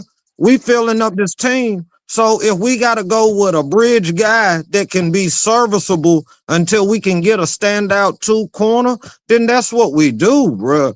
But to just sit there and act like Mike Jackson didn't put some kind of contribution or effort to that team last year, bro, that's laughable, bro. D-Money, what the fuck has Mike Jackson done for you, G? Bro, he the only one that got like an interception last year, damn near, bro. The dude actually played, bro. The dude put effort in, bro. And by the I'll tell way, you this, how many teams? yeah. Go ahead, Bob. How many teams have 2 number 1 corners on their teams? Don't worry, I'll wait. Not many. None. Exhibit A. Not more. Baby. When they was at the combine, they was sitting there talking. I didn't see Evero sitting there talking about Bobby Brown the second. No, I seen the 3-headed horseman. I didn't see no Evero. Exhibit B, when it was all sitting at the Carolina Panthers Stadium in the war room, and they was sitting here talking about. I heard AC Carter. I didn't see Evero. He was doing the breakdowns of Morik and these other guys. I didn't see Evero there. So calm down just because you don't like your defensive coordinator. But hey, this is last strike. You just need to chill and relax. Now, I do understand that you have some worries about the secondary. You're right. You should, but we're not going to be able to get everything. But we also should be worried about the linebacker crew. But this defense, I've said it before. We talked about the G-Baby. It's going to take 2 years for this defense to look the way it should. I don't know why you're getting yourself blood clots. Let me but before I go to Twan, Diesel goes, how many pass breakups did Mike Jackson have in 2024? I wish I had it pulled up. I'm sorry, Cody. I don't remember the exact number, but I know that him and J.C. Horn were both top 10. Thank you, Twan. They were both like top 10 in the league in pass breakups. And the main reason for that was because of the lack of the pass rush. Like, these guys played well with 0 pass rush. You got to remember the Carolina Panthers finished almost third last in the league in sacks. So we weren't getting pressure on the quarterback. They had to guard all day long. And Mike Jackson was more than serviceable. I think a lot of people feel a lot better with him on the other side of J.C. Horn rather than the other Jackson we got rid of that went to the Steelers. So I think it was a big upgrade for the Panthers. I think they put their money where their mouth is and signed both these guys for some time. And I get it. Look, everybody wants another safety on this team. Everybody wants another cornerback on this team, and that makes sense going into the season in terms of depth and where this roster needs to be. But like Pop said, we just can't get it all in one off season. You can't go from the worst in NFL history to a top 10 defense without some kind of magic or some kind of miracle or some kind of unreal culture. And maybe that's what they're building here in Charlotte, and I hope that they are. But Mike Jackson was more than serviceable at his position. I think he's set to have a great season this year with our improved defensive line coach. Yes, sir. Let me go to Twan Don. Then we'll go to West Justin. Go ahead, Twan.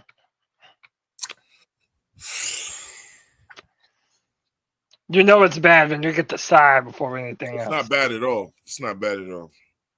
Well, look, me and Pop did a show yesterday, man. I told Pop, I'm glad he's here. I said, you know what, Pop? I ain't arguing with motherfuckers this year. I'm not.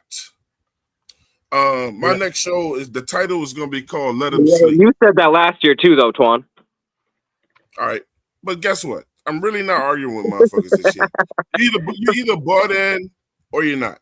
Like Pickle said, don't blame players when the bigger problem was our defensive coordinator. You know what I'm saying? Somebody said to get the players, we got those motherfuckers.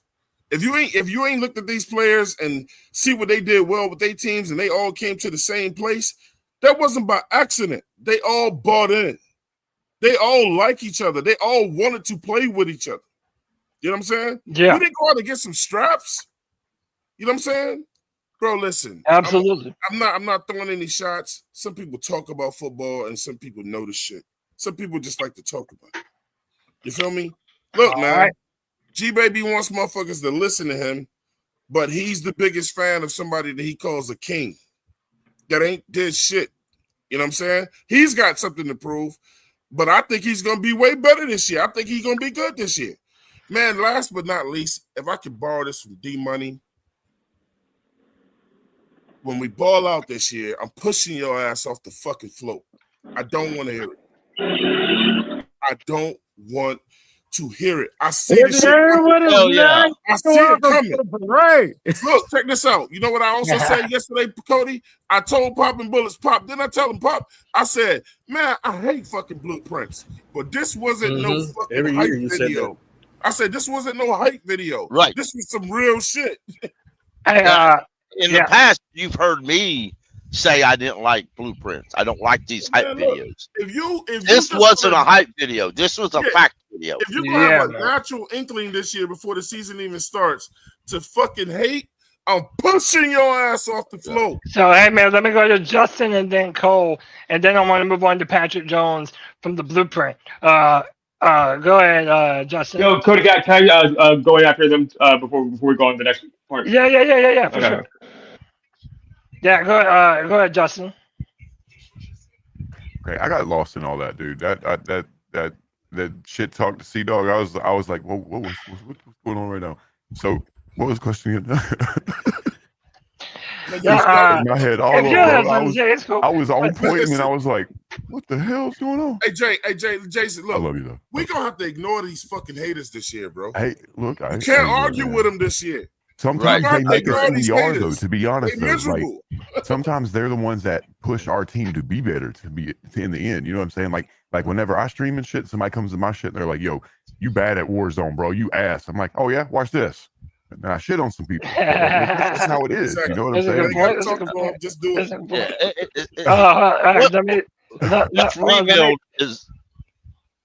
Let me go to Cole, because Cole came in. He's been waiting. All right, I got you. Go ahead. Cole, jump in on this, bro. Talk about everything we're talking about. Trevor Moore and everything. I want to loop all the way back to the linebackers from earlier because I could hear. No, Cole. We ain't doing all that. Hey, look, you ain't even had to say nothing because I won't even go shit on Trevor Wallace unless you really want me to, because I will. I was going to say take Josie off the field and put Rosenboom in for him immediately off the rip. I don't want to see Josie play even ever again. It would be perfectly fine with me. Yes. You're not bringing. You're not for no reason, man. Fuck both of our inside middle linebackers. You are not bringing somebody over here that has that many tackle and that little bit amount of games. I don't want to cut y'all off, man. Y'all gotta stop blaming the players from last year. The problem was the motherfucker that was guiding them. I don't agree with that. That's the same motherfucker guiding him, though. That ain't got nothing to do with getting your ass ran over, Twine. I don't give a fuck. No, but yeah, I got you. I'm not gonna take your opinion away from you. But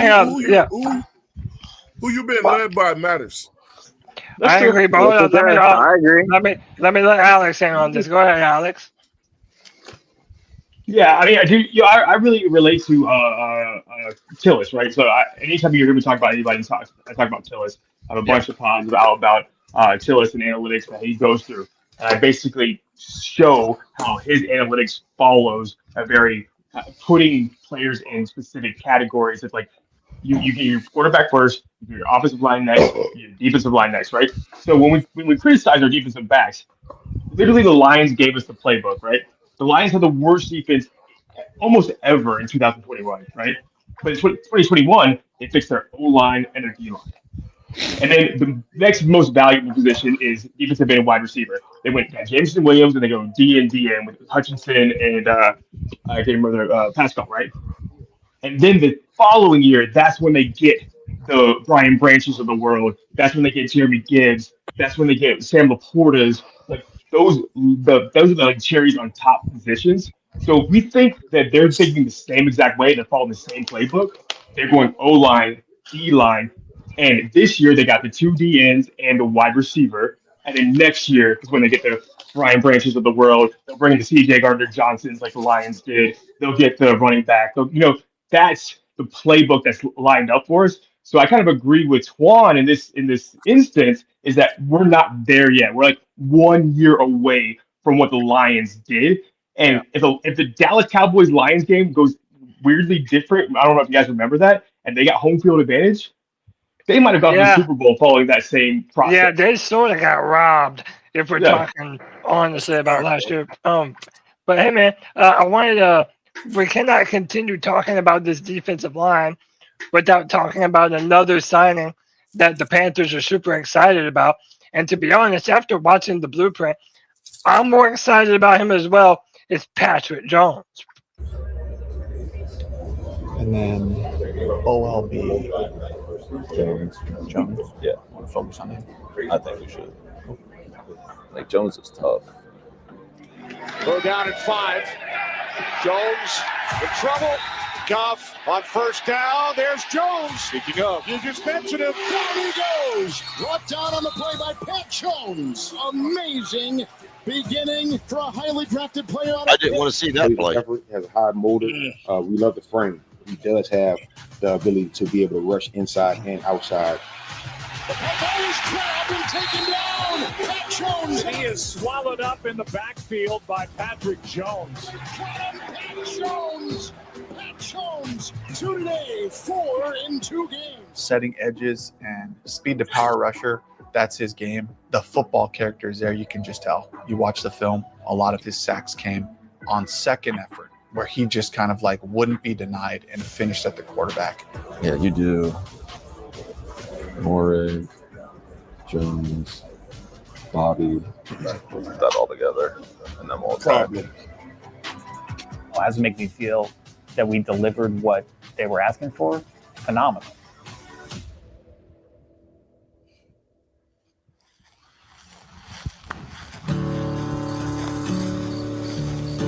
Hey, did y'all hear them say 4 sacks in 2 games?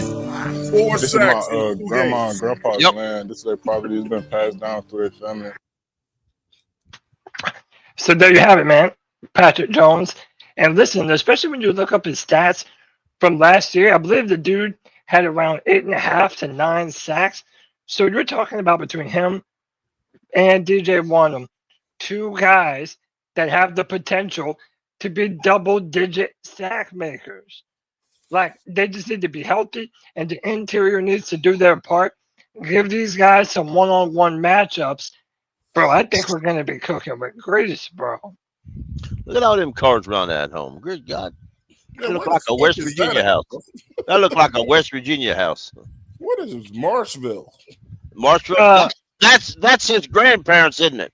Yeah, that's their Jones' family home. grandparents. And let me bring in my man Poppin. It's been a minute since he spoke. Poppin, what do you feel about Patrick Jones and what he has the potential to be and do on this defense, bro? Well, he's DJ replacement. Yep. Thank you. He's That's DJ it? Johnson replacement.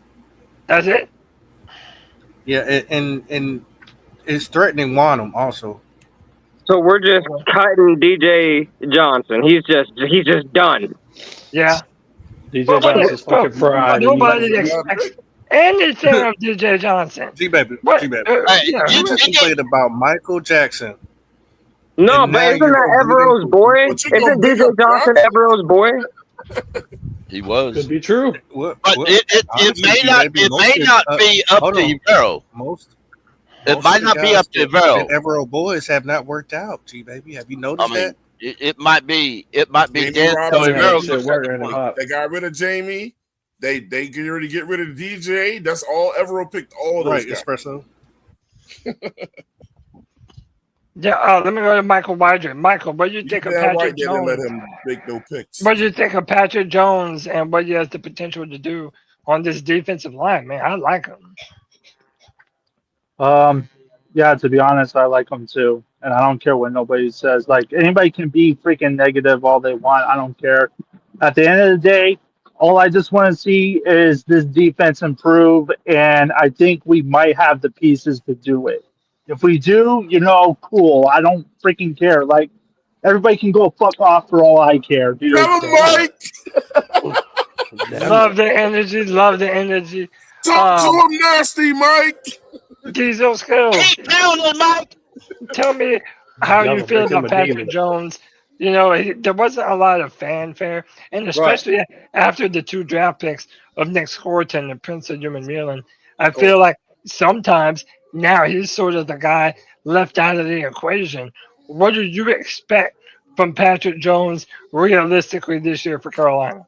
To continue to build the culture of the Carolina Panthers in that locker room and this defense, because that's what that pick is. He's heading right in that same direction. You saw how Dan Morgan spoke about him. He said, "This is the kind of guy we want. This kind of guy we want on the field. This guy works. This guy knows football." Dave Canales went on to echo the same thing. You can watch the film and tell that he knows football.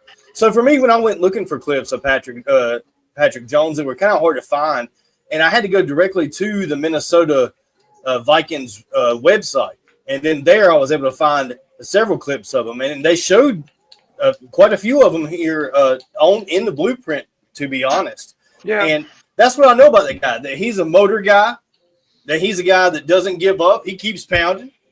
And I think that's the damn culture they're trying to build here in the Carolina locker room, man. I'm telling you, these UDFAs, a guy like this, just big motor, hard worker, and he's athletic as all get out. All he got to do is teach him a little more. Todd Walsh looks like he's a great defensive coach. He looks like he can really direct these guys on the defensive line to me. So, I mean, pairing him with Wanham, who we know was effective in the few games that he played last season, I think it's kind of a good example set by these guys going forward for Nick Scortland and Princely as well. I think they're going to set a great precedent for those guys to step into those shoes. And, hey, they might even deliver this season. It might be something where we see these veterans play through week 6, through week 8, through week 9, maybe even, and then our guys get a lot of run towards the end of the year, and they look really good. I mean, that'd be best case scenario for us, Cody. Bro, great answer. I'm noticing while watching these clips, bro has a nasty inside spin maneuver.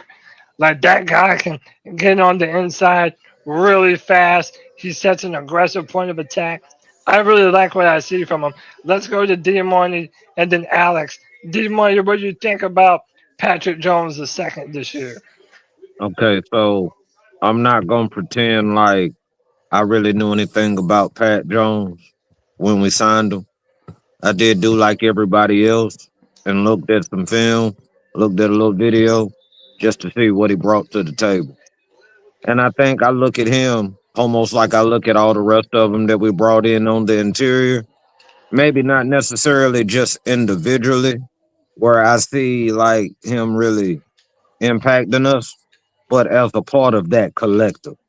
And I feel like these guys in the collective of guys we already have foundated on that line, he can be successful. How far and how great, hey, we'll see as time goes on. But I think all of these guys as a collective will impact this defense like in ways we haven't seen in a long time and in ways that we have thrived for. I just think like individually, he might not look like just that premier signing to come to the Carolina Panthers that's going to change it.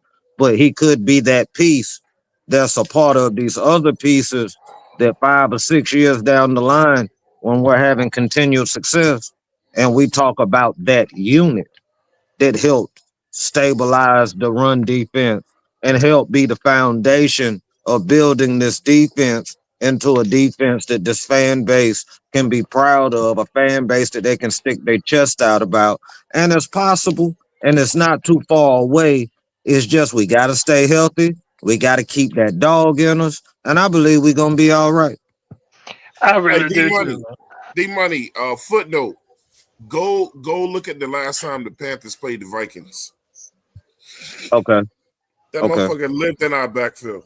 Yeah, Okay, man. You know, that's a good point. I feel like the Panthers, the guys that they signed, they really got some firsthand knowledge about what these dudes are capable of doing. Go ask Bryce Young who he is. I think that plays a part in this too.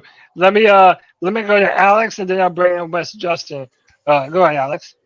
Yeah, I'm gonna make like a really weird reference because just I'm opening a bar in New York City and like I have a lot of old school memorabilia, so I want to be able to talk about it with my customers. But like you watching like 73 Knicks, right?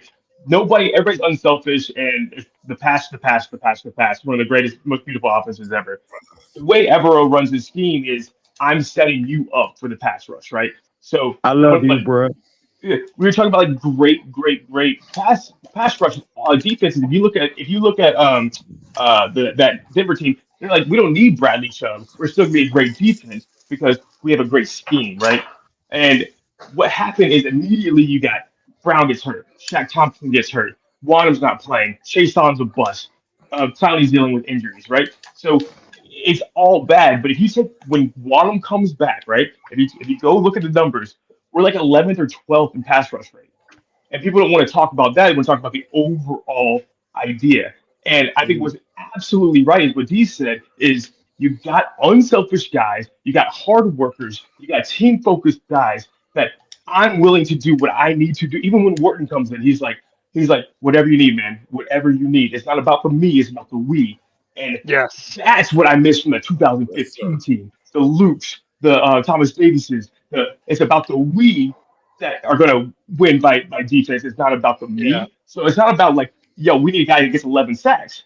We need a team that gets 100 sacks, you know. Hey, And Alex, I think that's the guys that we have now, and that's what I love about. And I feel like Alex, now, well, I know you Alex, want to go to one. But I feel like there are Alex, some. okay. I was gonna ask you, Alex, do you believe me when I say this? I'm gonna keep saying it. They're bought in. They're all bought in. Bro, I told Cody, I asked him to show the beginning of this video that I think is really, really telling. I don't know if Yeah, you we remember the will. Frank Reich video. The Frank Reich video, everybody's like laying back and like they're not like really taking him seriously. It's like, You're right, Alex. I didn't even believe that Bryce. bullshit. Yeah, they're like, Bryce, what's the thing they say? Like, you're like, okay, you're like, come on, whatever, man. But the beginning of this video, these guys are leaning forward, they're focused, they're listening. So I do believe you when you say this that they're bought in because you see it in the video. They're gonna hold Yeah. each other accountable. I'm telling you, it ain't even gonna be a whole lot coming from the coaches. They're gonna call each other out. You know, when guys start calling each other out, you start having a lot of fights in practice. Remember last time man. Cam Newton and Josh Norman got into it and had the fights? It was a lot of fights in those practices. Guess what happened? We damn near went undefeated, bro. Yes, When you're sir. bought We in, need that everybody wants to be the best. And I feel like we now, Twan, have a bunch of vocal leaders on the team. When you look at Tershawn Wharton, and we're going to play him talking up later, and how he brings an energy to this team. Trevon Moore is a talker. Like, these guys are reminiscent of Thomas Davis, in my opinion. Guys that are going to bring their energy to the entire team, offense and defense, and really implement a standard that I feel like Dave Canales is talking about right here. Our style, effort, enthusiasm, toughness, all the things that Dave Canales wants to be, all of these free agent signings really embody. Dude, look how focused they are on him. Like they're not looking around, they're not laughing at each other, they're not like elbowing each other. Like when I was in college and I was like, I don't want to look at this professor or whatever. They're like, yo, I'm in. Like, let's go. Let's fucking go. That's amazing. Yeah. Love it. Who wants to jump in on this one? Before we go on to Rico Well, Dowdle next. Go ahead. well, see, I'm with Twan, man.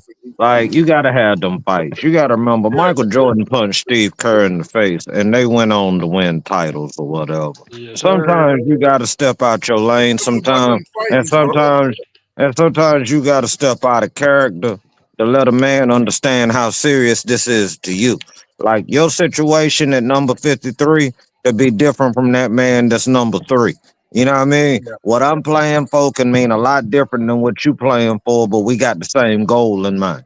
And sometimes you got to snap back and let them remember what they started playing football for in the first place. And it won't the women, it won't the cause. It was because they loved the game of football and they wanted to continue to play the game. And what I'm saying is a common thread is, you remember Dave Canellis, what's the first thing he asked them rookies and free agents, right? What's your story? Why did you fall That's in a love good with question. football? That's a That's great why question. I say with the personality that these guys are bringing in, yes, they're going to get along better, but they will, like Twan said, hold each other accountable because nobody with that kind of dog that we're bringing in the building wants to be in a losing situation, and they're going to go to every extreme to change that culture there.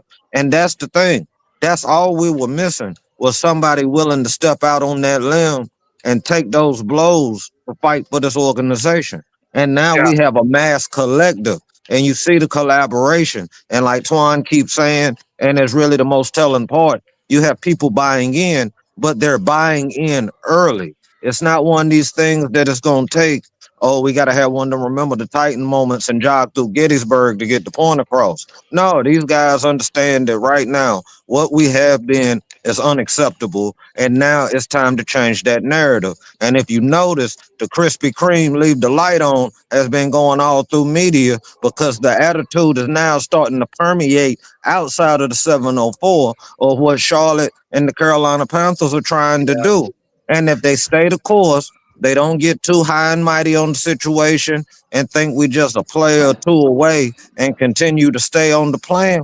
People, These are going to be some of the most beautiful Friday free-for-alls because we're going to be arguing about who is the best on this team. And we're getting there. You're smelling it. It's cooking. Oh, I can't wait, fam. And by the way, let me highlight Uncle Gates in the chat. Says the blueprints showed me that they're building a brotherhood, and in a brotherhood, accountability is necessary. And I'm picking up what Gates is about a putting brotherhood down. too. They Yeah. talked about that. Let me go to Alex, and then I'm gonna go to Cole. Go ahead, Alex. Yeah, no, history after history. Like Dantley had to lead the Pistons for the Pistons to be great, right? Because Dantley was like me versus Isaiah. Like that had to happen. Elgin Baylor had to lead for Jerry West to win the title. Like Bryce Harper had to lead for the Nats to win the title. Like Pete Rose had to lead for the Reds to win the title. Like it happens over and over and over and over again because we're distracted by the me. And I don't know this, but like Deontay Johnson, see ya. Jadavion Clowney, see ya. We gotta have the guys that are bought in, and you look across the room at all their faces, and they say, "Yo, we're behind my leader, Robert Hunt, my leader, Bryce Young, my leader, J.C. Horn, my leader, Morrig." Like you have obvious leaders in those rooms, and they don't even care about Derek Brown at Auburn. You see his sacks?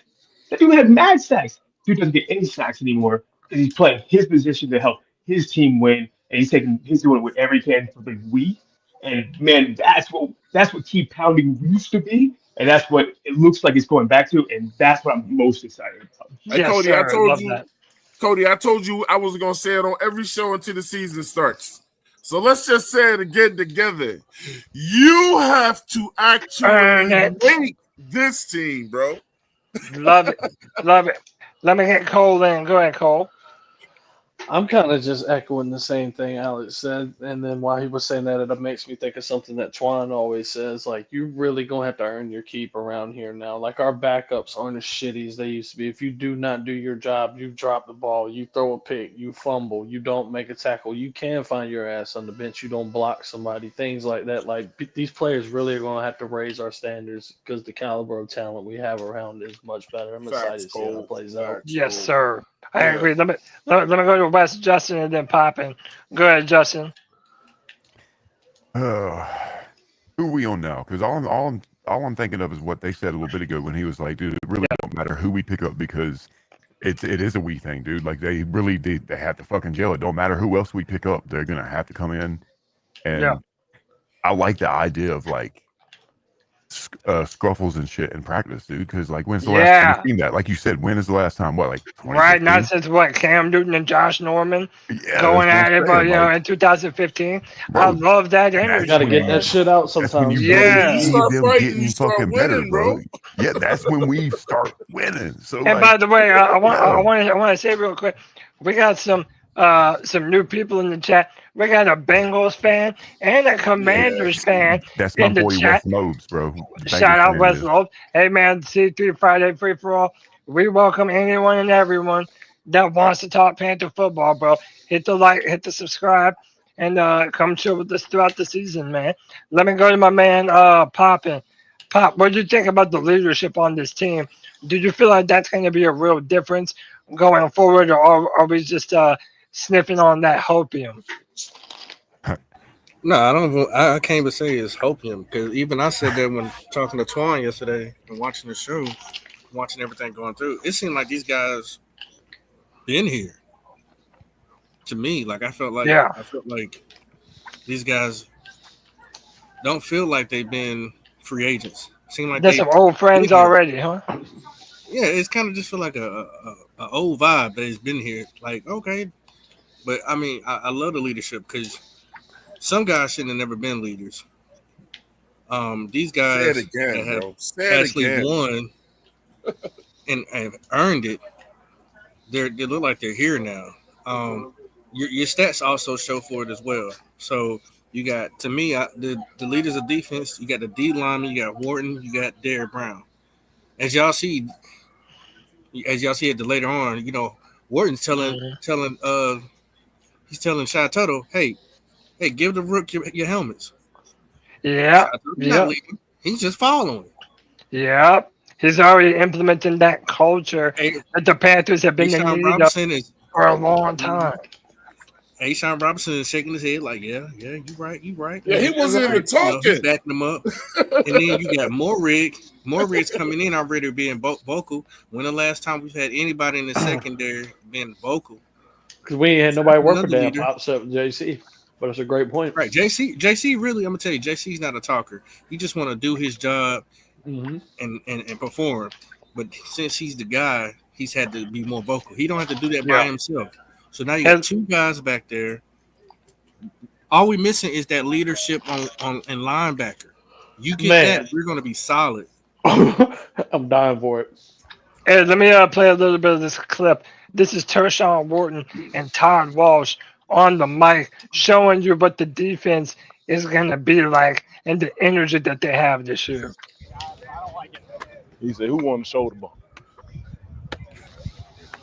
That's how Shy celebrate. You shoulder bump when you celebrate? Hey, bro, I don't do that. Get more lit. Hit the gritty with me or something. Yeah. I'm too big to be doing the gritty. Shit, you tell him that. That's a big motherfucker, bro. Oh, you 5'0". I'll email him. Hey, at least I told you. 5'0". Yeah. That's where it starts. This that weather you can run all day in, boy. It's cold. You don't know nothing about cold, boy. If you talking about this cold. I'm from Missouri, bro. Turn me up! Turn me up! Hey. I'm good with Damn, man. Hey, let's go. Hey, all we know is compete, dog. Yes, sir. Compete in everything we do. All we know is compete. Let's go.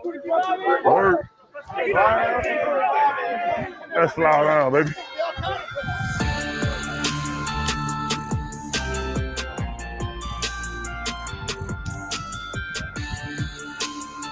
Like that beat right there, though.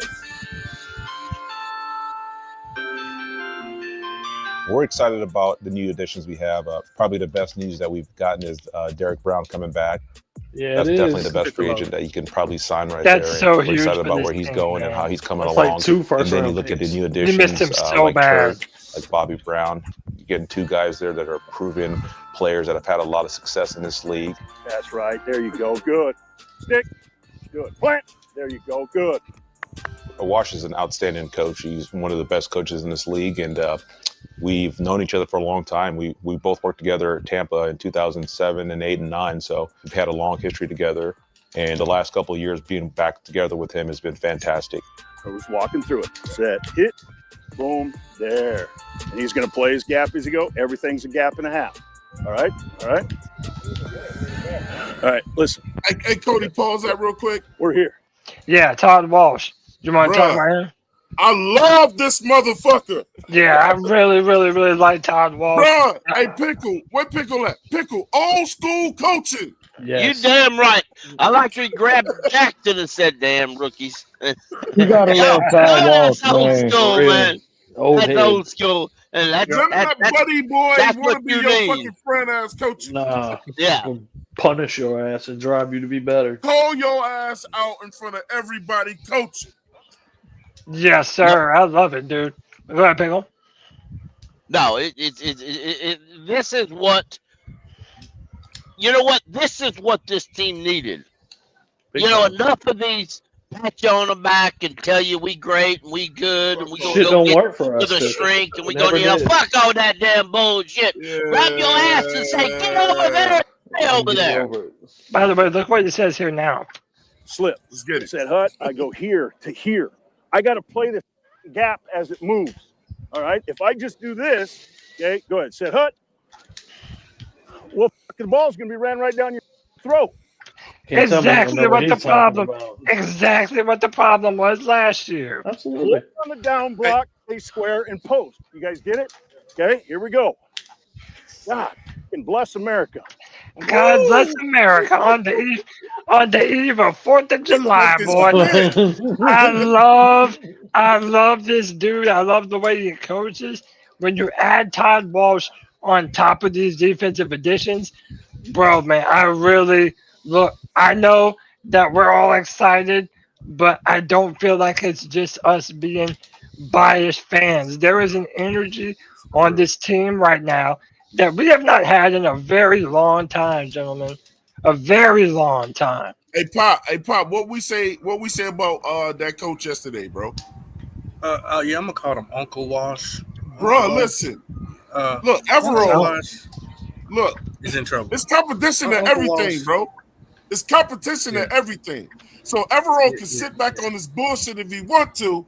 It's two guys on that coaching staff that will take his fucking spot in a minute.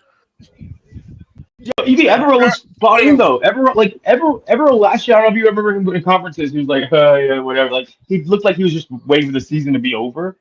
Even in this blueprint, he's like, he has opinions.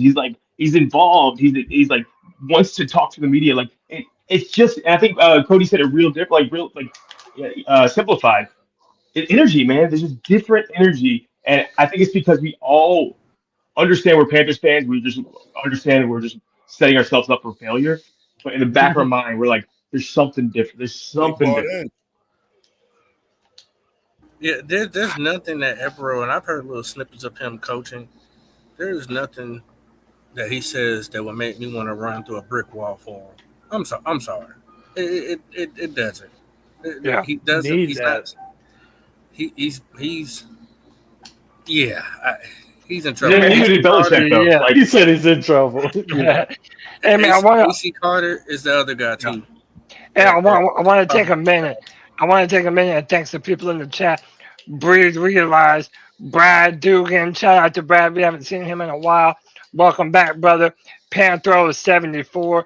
Tyrese Ross. Uncle Gates. We appreciate y'all. We got almost 80 people watching right now. Hit the like, hit the subscribe, hit that notification bell.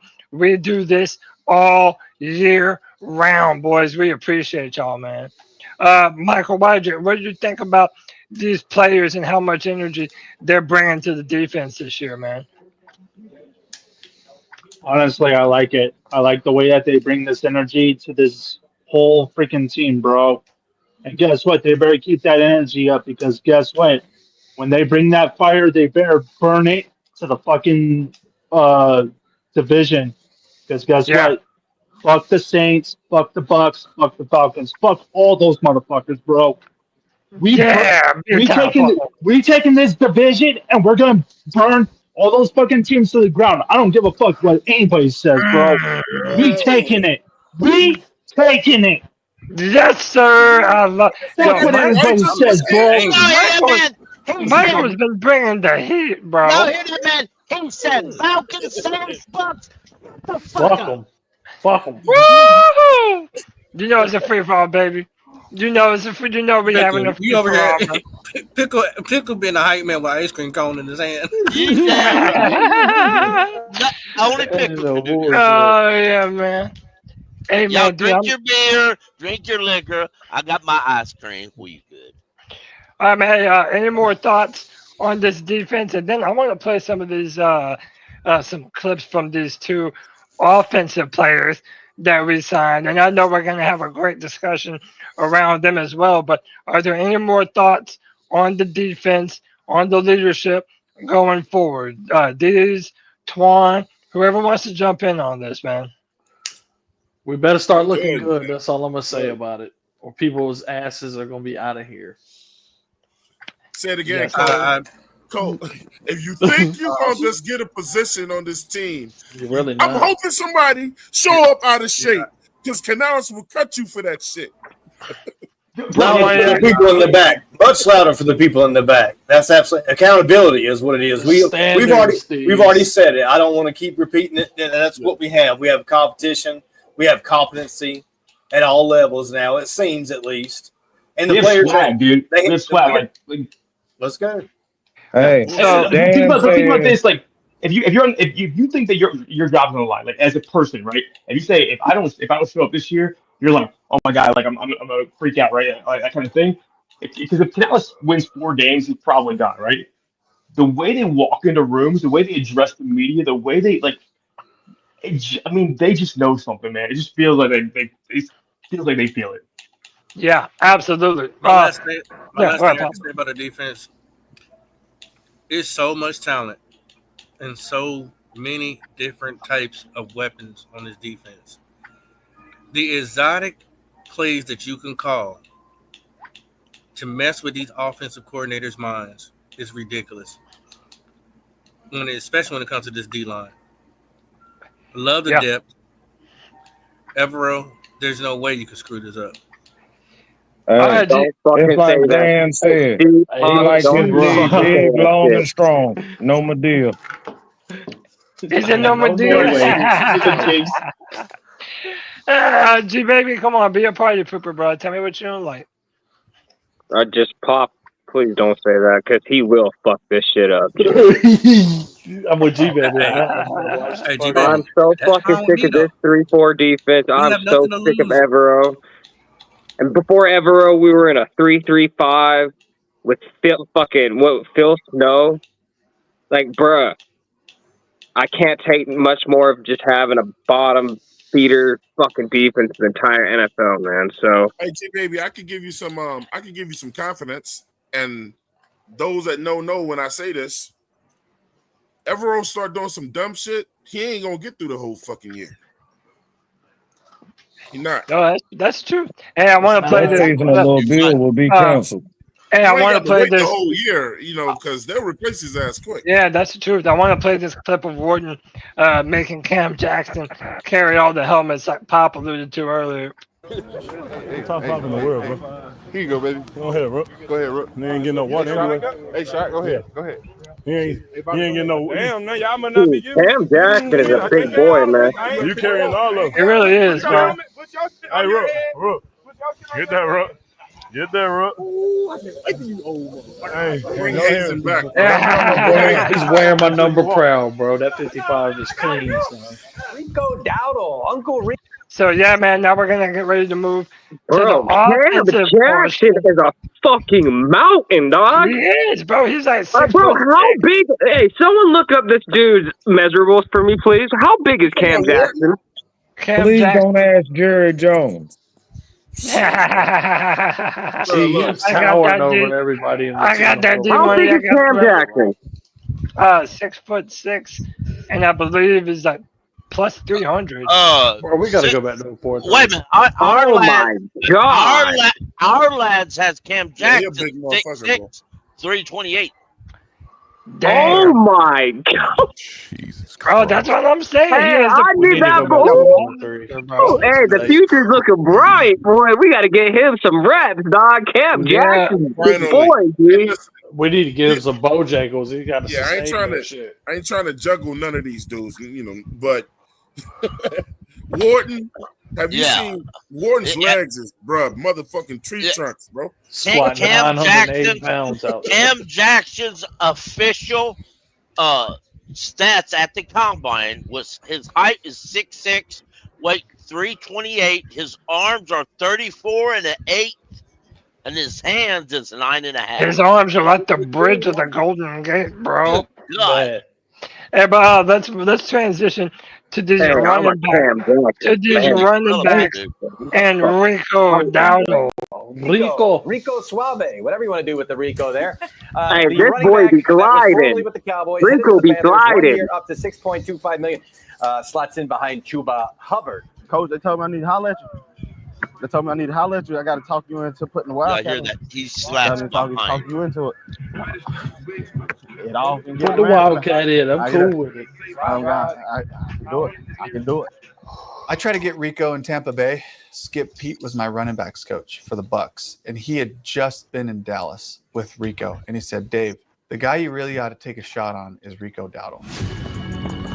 You look quick on his feet, boy. 2,000-yard rushing. Smash and dash is back. He's Might exactly be what you want. He's tough. He's smart. JC was at corner. He bailed out. He runs angry. Then he goes out and busts out for 1,000 yards last year. He ran with violence. Yeah, man, that's John Rico right there, bro. That's the best compliment you can get running with violence. He's got talent, and he's a great This be guy. an all-time Listen rushing to me, young attack, buck. boys. Listen to me. When you get that mixture of attitude Legette, and young character, that's our kind of guy. Look on it. And now you got 2,000-yard rushers That boy sitting be in the same gliding, room, G. which makes me really excited to call another run. Listen, he got that 1,000 yards quietly too, bro. Yes, he did.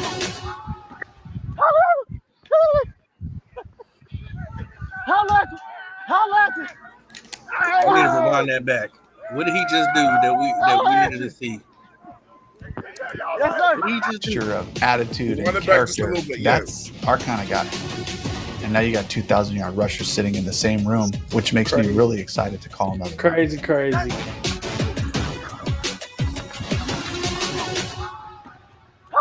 of them things back there, Cody. He got hands. That's what I like. Hands, bro. Man, look, bro. You know Bryce is Pick going your to use that shit poison on on that damn check. offense, bro. He's going to be a force in the passing game. Help me. Yes, sir, man. Another day in the books, another day, another dollar. You know what I'm talking about? Yo, bro, listen, I'm going to start because I normally don't like to make a bunch of predictions saying, oh, our defense is going to be this, our defense is going to be that, Bryce is going to throw for this and that, our receivers are going to have this many yards. I don't feel confident making predictions about none of that shit. But what I do feel confident about, and I have said this on multiple shows, I believe the Carolina Panthers are going to break single game rushing records for our team's history, bro. Chuba Hubbard, 1,000-yard receiver, two-time rusher, 2 times in his career. Rico Dowdle is the 1-2 punch that we need. This offensive line is built to run the football down people's fucking throats. This is going to be an all-time Panthers rushing attack. Yo, you better chill, Cody. What's up? Cody? Chill. Ain't no chill in my game, bro. I ain't chilling for shit. Chuba Hubbard's a top 5 running back, bro. And Rico Dowdle's right behind him. What's up? Top easy. What's up, bro? I normally don't ever make predictions like that. I feel comfortable saying the Panthers are going to break single game rushing records for the Panthers this year. What's up, bro? What's up with that season record, Cody? That's what we need to talk about. Can we break that season record for rushing? I don't want to make no Rico, at the end of this season, Rico's going to be giving the highest paid contract that you're giving a running back in free agency by somebody else. I'm about to say it ain't gonna be here. I don't know. I was telling Pop, I wouldn't be too quick to try to break that shit up. I don't know. It just depends. Y'all are sleeping on ETN. I swear, you guys sleep on ETN.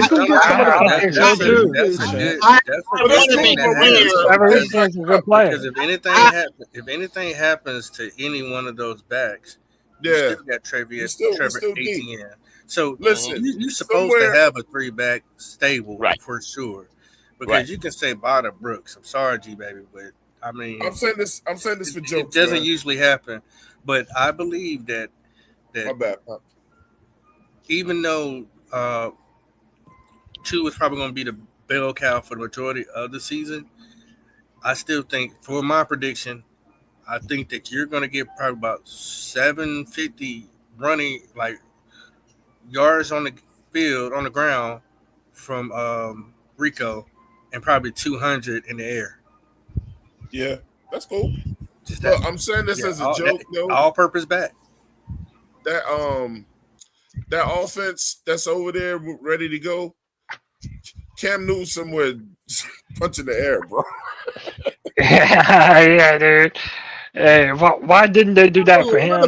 That still hurts me that they didn't do that for Cam. But bro, he's punching the air, bro. Hey, so let me do 2 things real quick. Goddamn shame, man. Don't even bring that up, Paul. Yeah, hold up, G baby. Don't interrupt me too damn much. Let me go to Michael real quick. Michael wanted to say something about Cam Jackson. Go ahead, Michael. Okay, so yeah, like I said on the spaces, I don't know what day it was, but I was really bringing the hype for him to come in here and be a productive defensive tackle for us because, you know, like I don't know how to put it, but like he brings that vibe that you just want somebody to be there and be that guy that's next to you if you're in trouble. So if he can bring that kind of momentum to our defense, I'm sure he'll be the defensive tackle for our future. Because yeah, he is a mountain. Don't get me wrong, he is that tall guy Yeah, that for we the need. future. Yeah, For the future, but he's he's that not guy. starting. Thank you, Poppin. Thank you, That's right. Poppin. Because yeah, like honestly, if and I'm just saying he might be that in-depth piece, but mark my words, he might if and I'm not wishing injury on anybody on this team, but if like say Wharton or Brown goes down, Yeah. and if Jackson gets those reps in, and if he produces that kind of mentality that he shows, then guess what? Mark my words, bro. We're gonna have a good defensive tackle on our hands, bro. Yes, sir, man. Absolutely. I'm just glad that we got guys on our team now that can go through the natural process of watching better people play ahead of them, and they're not being thrown in the fire That's too the early. best way to learn, Twan. Right there. Hey, man, before we go forward, I'm going to sub some people in, but I wanted to shout out my man Alex from Kitty Lit Zio on YouTube. Y'all check him out. Give him a like and subscribe. Alex, you know we appreciate your presence on the free for all, bro. Give me your final thoughts for the show, man. Yeah, I'm yeah, just yeah. I gotta telling go. My mom's in town. I completely lost track of time, man. This was that the best. happens on the free for all, bro. Oh, this is the Absolutely does. best free for all I've ever been a part of. I know I'm kind of new man. to the game. You probably had like thousands of them, and I've not been a part of them. But y'all, man, you guys are so awesome. It's so fun to talk Panthers football with you guys. Appreciate you, It's Alex. such a good breakaway from the world and life. And I think that the main thing that I just want to leave you guys with is we got to take this into like the rest of our lives because look how much fun we have just like loving each other and like the energy that we're providing each other. Yes, And man, if we sir. just take that into the world's gonna be a better place. And we gotta just stop hating each other with all That's it, anything man. that's going on. Because if this right here happened in every part of my life, man, I can't ask for anything else. You guys are awesome. Love it, love it, Shit, love it. Alex. Y'all check Free all out day. Kitty Lit Zio on YouTube. Run them up, y'all. Give them likes and subscribes. Alex, you know we appreciate you as always, brother. Tell your family we said hello, and we're happy to be here for you anytime, man. All right, Peace, peace, y'all. love, Alex. Later. Let me get some more people in here. This next guest of mine are making waves on YouTube themselves. They're always doing numbers.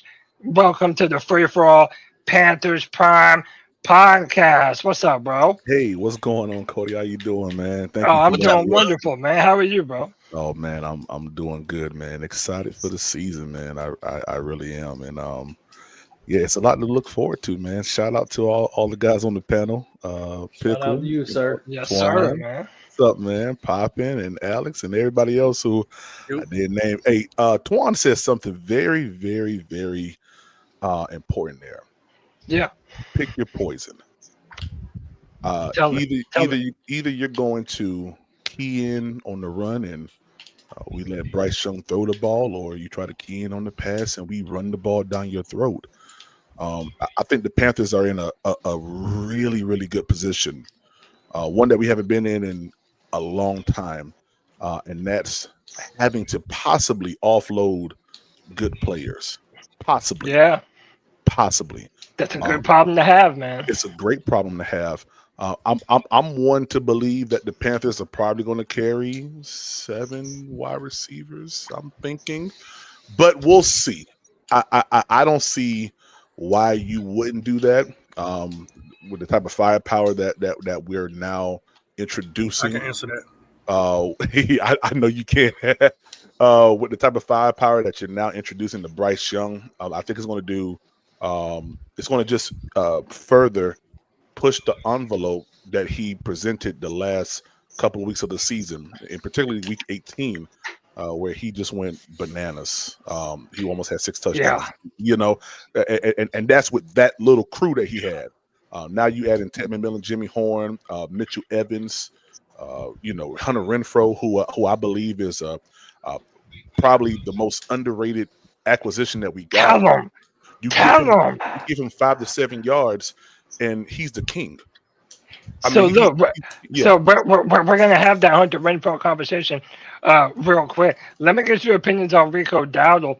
Like I said earlier, I believe that, when you look back a couple of years ago when Steve Wilkes was the head coach, we had Deonta Foreman and Chuba Hubbard running the ball down people's throat, and they were breaking some single-game Panthers rushing records. Yeah. Do you think that this O-line mixed with Chuba Hubbard, Rico Dowdle, and you add in Trevor Etienne, do you think this has a chance to be one of the better Panthers rushing attacks ever?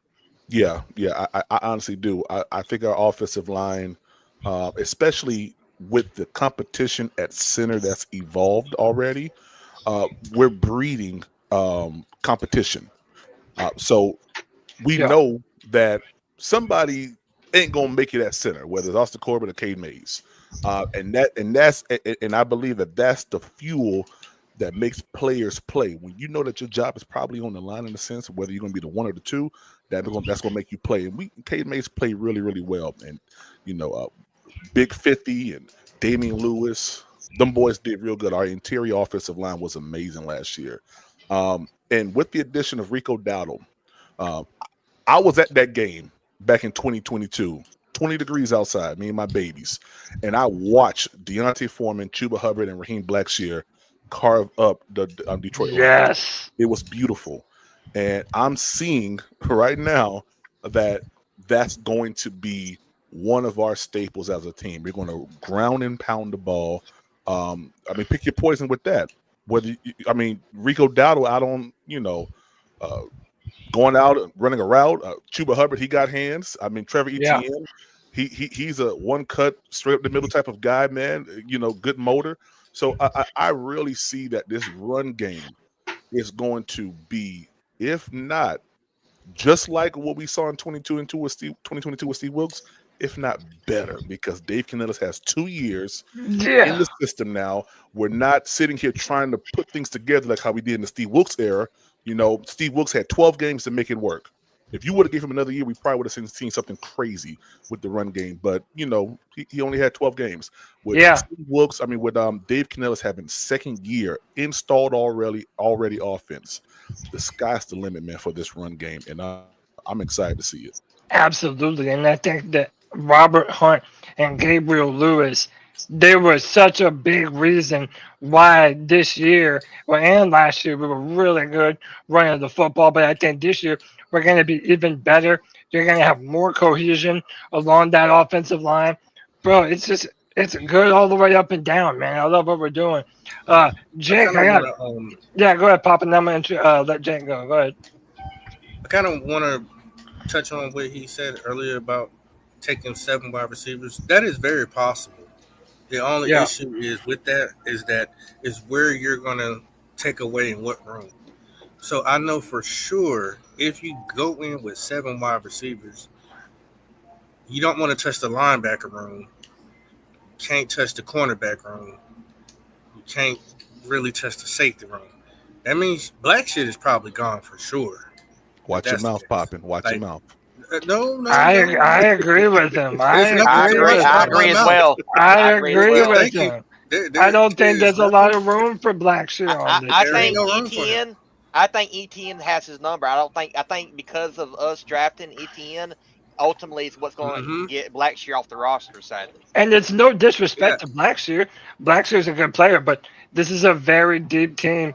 And by the way, if Jonathan Brooks comes back healthy next year, then that's even more. Cody, there's no need to waste air on him either. Thank you, sir. Yeah, you're just trying to get G Baby to start some shit. That's all. No, me and G Baby on good terms. He even himself would know 2 torn ACLs on the same leg and come back to be a Yeah. power back, a bell cow. You haven't seen that very Not often. everybody is Thomas Davis. You know what I mean? Yeah, everybody ain't Thomas Davis. Yeah, man. They really Either hitting not. or getting hit. So, but PvP, I'm sorry. Yeah, Black Shit. If they went about that way, it's probably Black Shit that's out there. Yeah, I know I'm a Black Shit. I know you love fan. him, but that's just to be honest. Yeah. I like My Black God, Shit too, man. but you know, I can't put on for him because I got Trevor Etienne. Matter of fact, Black Shit is trying to get paid too. So who are you taking? You taking Black Shit over a Georgia running back? No, sir, I'm not doing that. Black Poppin', Shit trying to get you're paid asking by hard who? questions. You're asking hard questions. But No, we he have is a trying to very get deep Black running Shit. back Black room. Shit's These been are here for all 3 relevant years. questions too. Cody, I hope we run more than Yeah. we throw, bro. That's my style of football. I love the run Same. game. That and a And great by the way, defense. I think that if we're able to continuously run the ball, even on 8+ yards away from the first down, I want teams to know that we can dash you at any point during the game. Even on third down, I want us to have enough balls to be able to run it right at them, and we're still going to convert. Like that type of toughness is what I really want this year. Hey man, let me welcome in my bro Anthony back on the free for all. Ant, what's up, dude? What's up, boys? Can you all hear me okay? Yes, sir. Loud and clear, brother. What's going on, boys? Hey man, what do you think about this running back room this year before we talk about these wide receivers? Yeah, I like the running back room. I think it's pretty deep. I think there's going to be a lot of versatility. I think Rico Dowdle's a good player, too. I think he's going to be good. I didn't think Dallas's offensive line was that good last year, and I think he made some plays. So I can only imagine what he'll do behind our offensive line. Trevor Etienne, I think he's going to be a good player. Jonathan Brooks is cooked. Raheem Blackshear, it don't really matter. I still like that dude, though. Raheem's cool, but he really – there's too many guys. It feels like there's not enough roster spots, and I can't believe I'm saying that about a Carolina Panthers team. Like, it's crazy. There's not enough roster spots for everyone, it feels like. That's how deep our team is with just a bunch of prospects, I'd say. But I feel good about the running back room. Yes, sir. Let me get my guy Dees and Pickle in on this. Talk about Rico Dowdle, what he could do as a rusher this year, and then we're gonna go on to Hunter Renfrow. We'll start with Dees. Dees, what say you, man? Nobody believes that this offensive line can't run block. You know, the only questions on this offensive line coming back is can they be a great pass blocking team? That's all that we need to know. So when you take the number 8 overall NFL rusher last year in Chuba Hubbard and would have been top 5 had he not set out, in my opinion, the last couple games of the season to kind of nurse an injury, and you add the number 12 rusher in the NFL in Rico Dowdle, you've got probably the best, if not top 5, backfields in the NFL going into next season. And what we are built to do is run the football. That's why we drafted Ikem Ekwonu. He had a good season last year. He had a great season his rookie year. And I'm looking for him to grow and develop this year into even a better tackle, especially in the run blocking game. And with that backfield that we've got, these guys can really make their mark in the NFL this season, Coach. Pickle. Yeah, I agree. With Chuba and Rico, you're not having to worry about wearing one out versus the other because they're kind of interchangeable. One may do something better than the other, but you don't really need to concentrate on that. And just wait for the opposing defensive coordinators to move one or both safeties in the box to stop the run.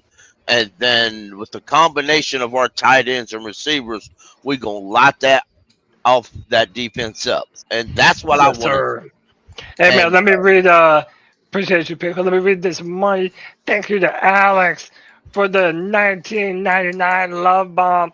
Says best part of the week. Showed everyone how much fun Panther fandom can be. Keep pounding, y'all. Shout out to Alex. fantastic on the show today and showing love to the C3 Legion. Bro, we love you, man. We appreciate that. Let me go to Justin. Keep pounding, brother. Let me go to Justin. Justin, you haven't had a chance to speak on Rico Dowdle and this rushing attack. Talk to me, man. What's the potential of Rico Dowdle in this offense this year, man? I think he's going to be a fucking wrecking ball behind this offense, man. I don't want to start no shit or anything, but I feel like our offensive line was just a little bit better than theirs, you know? Yeah. And just a little bit. with that being said, like, ain't that going to make him a little bit better too? Just a little bit? Absolutely. Absolutely. And we got all these 2,000-yard rushers. Yeah, I mean, we got all these other new pieces in place. Everybody's going to be worried about guarding. Like, we know who Dallas has. We've known who they have, you know, so we know who to look for. And I don't think people are going to know to look for them. I think we're going to pull some sneaky shit and end up having both running backs out there sometime, you know? Yes, sir. I do too. I really do too. Yeah, go ahead, Jay. This is ultimately going to help both Chuba and Rico for the fact that both these guys average over 4.5 yards a carry. So neither one of them get tired. And if one does get tired, then you can just put the other one right in and he can take the carries and he's going to be just as good. I mean, this right here, I know people's talking about double trouble, but ultimately I think we're going to have triple trouble because I think ETN's going to get some playing time too. I love that. I love that. He's a wild card. I like that idea. Yes, sir. And by the way, to my man Kyle, Charlotte Sports One in the chat, you know we got a place here for you, brother. Take your time. But listen, boys, y'all know I'm a big time Clemson Tiger fan. Tiger. So you know it's time to talk about a championship winning wide receiver. Some of y'all's team don't know nothing about that. I'm not gonna say no names. I ain't gonna say no names like Coles. Shut up. But whatever, man. Let's talk about the addition of Hunter Renfrow to the Carolina Panthers. How about this comeback story? Hunter Renfrow, who a couple of years ago was one of the best receivers in the NFL, one of the most productive receivers in the NFL, a slot machine for the Las Vegas Raiders, potentially back in the NFL. Kind of an amazing story, about how he was sick and, all the stuff that he went through. For me to have him in front of me and him wanting to come here and knowing the type of player that he was, it's like, if he can come here and play like that, then yeah, let's go. Yeah. Hunter.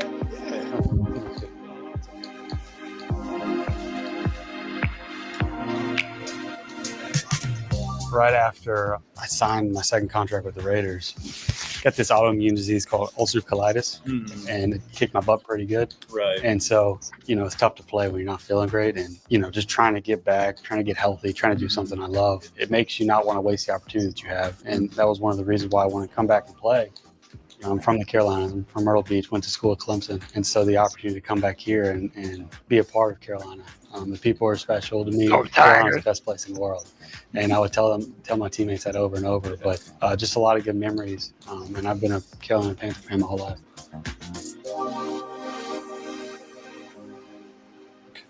All right, man. So I'm going to go ahead and say it. And I'm just going to say it. Some of y'all are not going to like it, but it's the truth.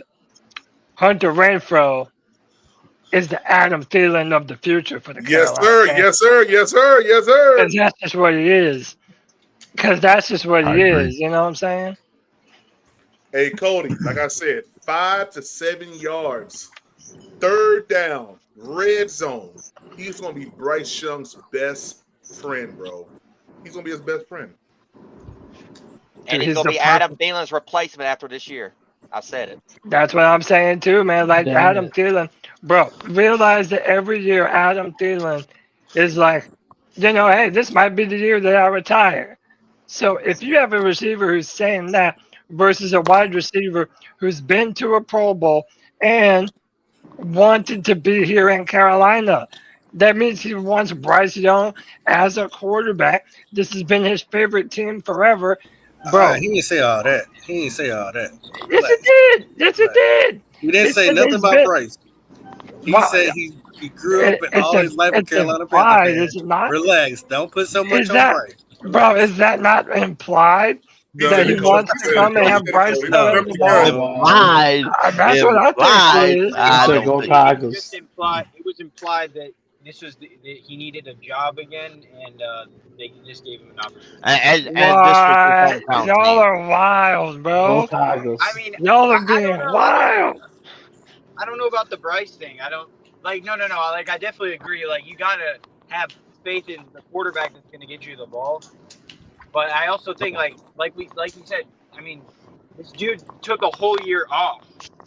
Yeah. It's like, do you know how hard it is to just like have a bunch of like, it's like, being an athlete and you got scouts on you, but like you tear your knee one year and then you gotta sit out another year. Like, you're, as a prospect, you're not going to be that highly graded again. So like, I think no one really expected him to come back, and I just think like he'll have a good opportunity here. But I also don't think like there are a ton of teams calling just because we don't know about what his like. So look. Let me learn y'all about Hunter Renfrow right quick. Hunter Renfrow was a walk-on onto a Clemson team that was already loaded with wide receivers. Went on to be an all-time great at Clemson. Then he was only a 5th-round pick to the Las Vegas Raiders, and then goes on and becomes a Pro Bowler. Derwin James is one of the better route runners that he's ever went up against. Why are people still doubting this man? All he does is prove people wrong. I want to say something real quick. I respect you, Cody, and I understand what you're saying. I do. I remember when Hunter was good. I'm trying to. So anyway, but I don't like that, Pickle. I don't like that. Let me finish, okay? Now, the one thing I'm gonna pour a little bit of gas on is fire, right? Because we spoke, but we ain't on fire yet. Come on. What happens if we've got 7 great receivers and we only got room to keep 6? You know what you do? You trade Adam Thielen to somebody for a corner or a safety. That's what you do. I'll make room. I'll make room before I do that. That being said, the one thing I wanna sprinkle in here, because I think it needs to be said. When Tashar Wharton was on video a while ago, do y'all catch how he bragged up Bryce Young? What did he say? He said that man can get it done. Isn't that what he said? Good. Yeah, he said he can get it done. He said he good. Now, that, and he saw that. Did he look on film and see that? No. He lined up against him and saw that. Hunter Renfrow was off all last year, battling with his illness, late in the season. I'm sure he still watched football. Maybe that's one of the way that he kept himself busy and happy watching. Maybe he lived in Charlotte watching a little football. Saw Bryce Young play like that and say, you know what, I can help that young man. Yes, sir. That's how you build. That's how you attract free agents. Yep, So that's y'all pretty much think it. that's how you attract free agents?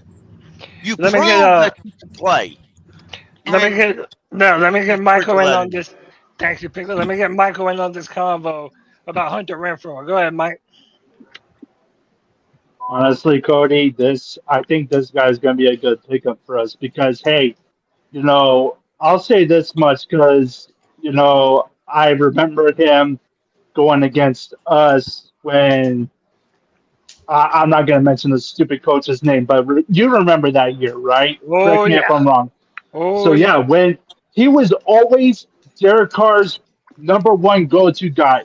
So, now that we got him on this roster, I believe Bryce, well, I don't know how far he would go up the depth chart, but I'm just saying, not wishing injury onto anyone, but if he does get that shot, then, pretty much he would be Bryce's go-to guy just like he was with Derek Carr, if that were to make sense.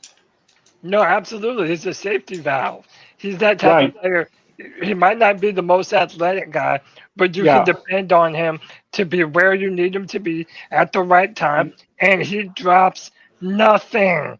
He doesn't drop anything. He's an excellent route runner. I'm not going to lie. I've seen him run routes. He's good. Absolutely. Absolutely. Hey man, let me welcome in my guy Kyle back on the free for all. Kyle, we've been waiting on you, bro. What's up, dude? Oh, man, great night at work. Just got home. This Hunter Renfro chat, I want to put it to bed because it's fucking ridiculous. These fans got to get on the train. Look, rewind the clock. Let me tell you, rewind the clock. Right, take Hunter Renfro's name out of the equation. Rewind the clock. When Bryce was being successful, who was he throwing it to? You have outside receiver 1, outside receiver 2, and that number 19 right in the middle.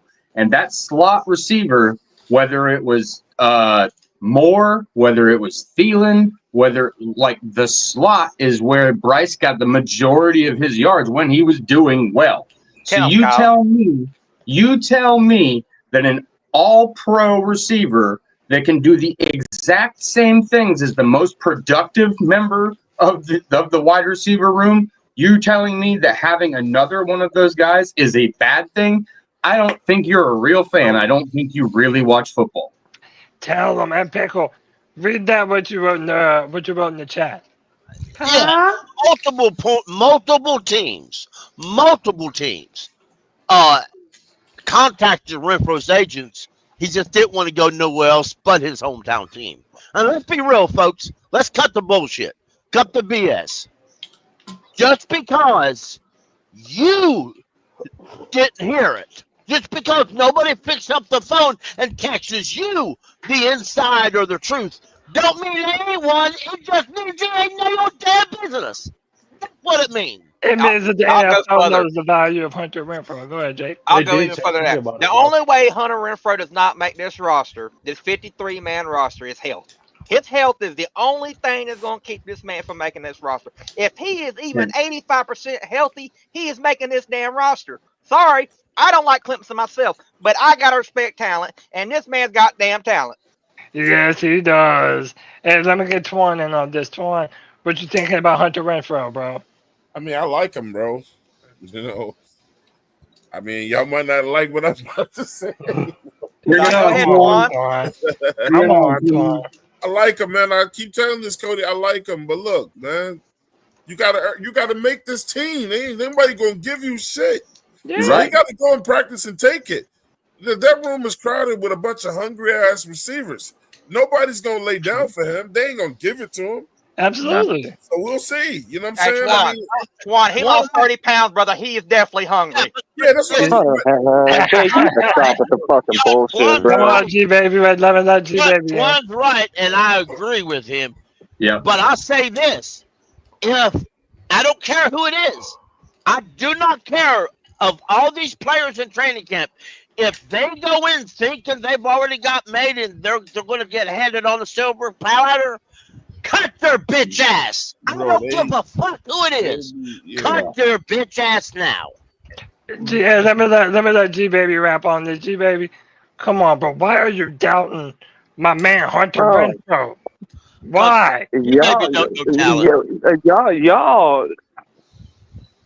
My God, man. You don't know. I'm speechless, bro. I have nothing to say about you guys, bro. Over here glazing a fucking Hunter Renfro. Y'all make me fucking sick, dog. I can't fucking believe you guys. Hunter Renfro is not making this fucking team, dude. There's too much talent, bro. Too much young talent, bro. Wild, bro. No, saying Hunter Renfro's gonna take fucking Adam Thielen's position for the future is fucking crazy. It's fucking crazy. Over Kobe Hudson or Jacoby George, you can bank on that. And bro, I doubt it. I doubt it. And apply for his AARP card and get it right now, bro. That's all I'm saying. That's all I'm saying. Hunter Renfro ain't making this fucking team, bro. And Austin Corbett's going to be lucky to stay healthy all year. Hunter Renfro took an entire year and more off from football, and he's gonna come in here and make an impact. Get the fuck out of here, bro. Why would he not? But G baby, let me ask. G baby, let me ask you and tell me for real. Why would he not? This is that Clemson bias bullshit y'all fucking be on over there in fucking Carolina, bro. That's all this fucking shit is, man. Didn't you say Jonathan Brooks is better than Chuba Hubbard? Bro, we're not talking about Jonathan Brooks. We're talking about fucking your boy Hunter fucking Renfrow. You're over here. You're calling Hunter Renfrow the fucking messiah. Over here saying he's the future of fucking Carolina. He's gonna fucking replace fucking Adam Thielen and this and that. He hasn't caught one fucking ball in Carolina, bro. You make me fucking sick, bro. I'm sorry. This is fucking disgusting. I can find it on a T-shirt. Hey man, let me bring Poppin. Ain't nobody wants to buy his damn T-shirt. Poppin, tell me. My shirt sold more than his. Poppin. Everybody knows he ain't got no damn talent no way. Yeah, I'm here. No talent anyway. Poppin, tell me why Hunter Renfrow would not make the team, man. Come on. Why he would not? Yeah, I mean, if that's what you think, how do you feel about Hunter Renfrow? I'm not gonna sit here and go crazy about, you know what I'm saying, somebody who is not number 1, 2, or 3 on this team right now. If he makes the team and is healthy, he could be a serviceable weapon. I might be a little selfish. I don't mind keeping him and Thielen because to me the future is Jimmy Horn to play that position in the future. I expect him to be pushed forward to actually do what those guys do and much more. Take the top off and be that guy that you can run across right in front of Bryce's face and take off, or be able to set up the field with all that speed. So for me, I already have a guy there who's young who just doesn't have the experience. So it's good to have, you know, an OG there to be able to teach you some more things. So if he makes the team, cool. I'm not mad at it. If he doesn't, cool, because I'm not mad at that either. Him and Thielen, 6 years apart? Yeah. About 6 years apart. I don't know how much tread he has on his wheels. Not only that, it's been a whole year. It's a whole year you haven't been in car wrecks. We're talking about 17 games of car wrecks. Yep. That's a long time to get yourself back in shape, especially from what you just came from. That doesn't go away. You can treat it, but it doesn't go away. I think it's as simple, Cody. So yeah, if he makes it, he makes it. If you don't, yeah. The way the Renfrow making the team and not making the team comes down to this for me: is if the Panthers keep 6 or if they keep 7. If they keep 7 receivers, he's definitely in. And if they keep 6, do you think he's out, Juan? I'm sorry. Go ahead, Juan. But if they keep 6, it could get. I think he'll make be mad. I think he'll make it over more. Somebody gonna be mad. Let's count them though, right?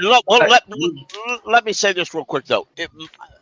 If you're only keeping 6, and I'm gonna be real with y'all, if you're only keeping 6, and you definitely have this idea that you want that 7th guy, you really want him, you just ain't got a spot for him. So you want to think about adding him to your practice squad. Here's what you're going to do. You're going to cut Moore. Why? Why are you going to cut David Moore? Because David Moore will make it past the waiver wire and end up in the practice squad. Yeah. I ain't cutting Moore. Hunter Renfrow, if he looks the part in training camp, he's gone. Cut him, he won't make it through the waiver wire. Because he's got that veteran leadership and that veteran provability that a lot of coaches value. Yeah. Now, so you want to waste a 53? There's 53 spots, and you want to waste an important spot on this roster for someone that hasn't played football in over a year. That's Asian. That's got all this shit going on. We can't give that spot to one of these young cats. Listen, dude, I'm not building the roster.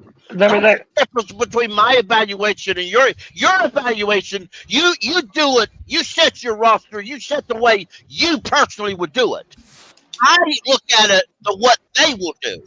If I'm building the roster myself, I'm going to trade Adam Thielen. I'm cutting Hunter Renfrow. I'm cutting everybody over the age of 28. Why? Because I don't want these motherfuckers on my team. Let me let Kyle in. Go ahead, Kyle. All I was going to say is, like, thing number 1, Jimmy Horn, They're going to make wide receiver number 7 spot for him because he's a specialist and he's going to be able to return the ball. Also, to that fact, last year Canales and Morgan kept 7 receivers on the 53, and Blackshear was the returner at running back. So that he wasn't half the time he wasn't listed as a wide receiver. Half the time he was listed as a running back. My only thing is, if you think T-Mac and XL and Coker and Thielen, right, are your top 4 in any kind of scenario? You say that if in a 4-wide empty set where no running backs on the field, you say that those are your 4 receivers sending out. If one of them is hurt, out of the receivers that are left, who do you want to go in the game? And for me, it's Hunter Renfrow. Out of the receivers that are left. All right, here, hey, let me get Diesel Skills and then Wes and Justin. Does Hunter Renfrow make this roster, or am I just being a biased Clemson Tiger fan? Thinking Hunter over fucking Jimmy Horn is diabolical, man. And we're going to revisit this at the end of the season. It's your turn, G, baby. All right, go ahead, Deez. You're definitely a diabolical Clemson fan. I mean, I get it. I'm surprised that there's this much pushback against Hunter because the last Pro Bowl that Hunter made was 2021, and that was the same Pro Bowl that Austin Corbett made. And I hear these same people talking bad stuff about Hunter, but praising Austin Corbett and how great he's going to be for us this season. It's been that long since he's been good, guys. And it's been that long since Hunter's been good. But Hunter looks good in this offseason, and Austin Corbett's got a lot to prove for this team. He took a pay cut to come back here. So it's interesting to me that how this is kind of laid out against Hunter, but we're pulling for Corbett. I don't understand where we're coming from in that scenario, G-Baby. You're going to have to explain that one. We ain't got a lot of centers, though. Shit. Yeah, but Austin Corbett was never good as a center. I know, he was good as a guard, not as center. Right. And, I mean, I understand. They brought Hunter back. To be in my opinion, they brought Austin Corbett back just so that Cade would have competition. Yeah. It's because he's the starter. They brought Austin back to be the starter. He's not a starter. Dude, you've got some moronic ideas. You just do, brother. Gotta let you know. Hey, let me get Justin in here. Go ahead, Justin. What do you think about Renfrow? Does he make this roster, bro? Dude, I hope he does, man. But here's how I look at it. If he don't, you know what that means, though, right? If he don't, as good of a route runner as he is, if he's still even a shell of himself, he just caught that ball. That means that everybody else is fucking balling, bro. Like, I need to. Yeah, but was that a hands catch, Swan? How about that one? Yeah. How about that one? If he don't make it, yeah, bro. trust me, he didn't forget how to catch with his hands. As long as he catches it, I don't care if he catches it with his body or his hands. He just. How about that one? How about that one? That was a hands catch. That was a hand catch. Yes, sir. It was. Yes, sir. It was. Hey, look, man, I want to say something real quick about David Moore. David Moore had 32 receptions. He had 351 yards. He had 3 fucking touchdowns, and he averaged 11 yards a catch. Talk to him, Twan. And that small ass sample size, that motherfucker was as efficient as you can get. He got a touchdown every 100 yards. And Bryce Young, he was one of Bryce's favorite receivers to here, bro. So I don't know why y'all trying to get rid of him. He's efficient. Twan, nobody's taking that away from a lot of these players. I think David Moore is good David too. Moore out of here because you want to get your homeboy. But let me say this. Let me say something real quick though. Everybody's talking about Jimmy Horn, and listen, I think Jimmy Horn has the potential to be really good. But remember, Jimmy Horn is Deshaun Jackson reincarnated. Remember, he's only 172 pounds, and he has some hamstring injuries already. This dude, as much as I am pulling for him, has not yet proven himself to be an NFL talent, and everybody is just assuming that he makes this over Hunter Renfrow, like Coker didn't get cut last year, and then we picked him up off of waivers. So it's like, bro, it'll be hard for a lot of people to make the team this year, man. Yeah, I keep telling you, bro, this is a team you have to actually make. There's going to be some tough decisions, bro. David Canales said during OTAs, and God, I wish I could pull it up.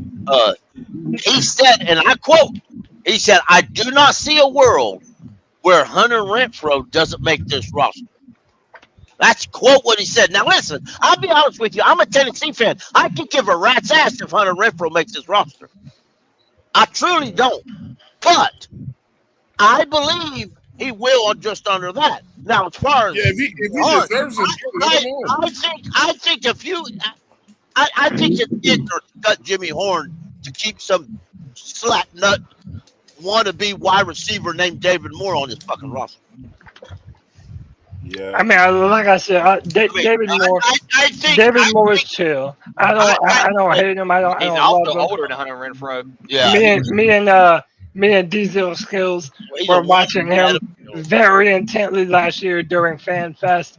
He's a good player, but I just think that there's a lot more younger, dynamic talent and more proven talent in the form of Adam Thielen and Hunter Renfrow. And by the way, I don't take nothing away from Adam Thielen, but the dude is my age.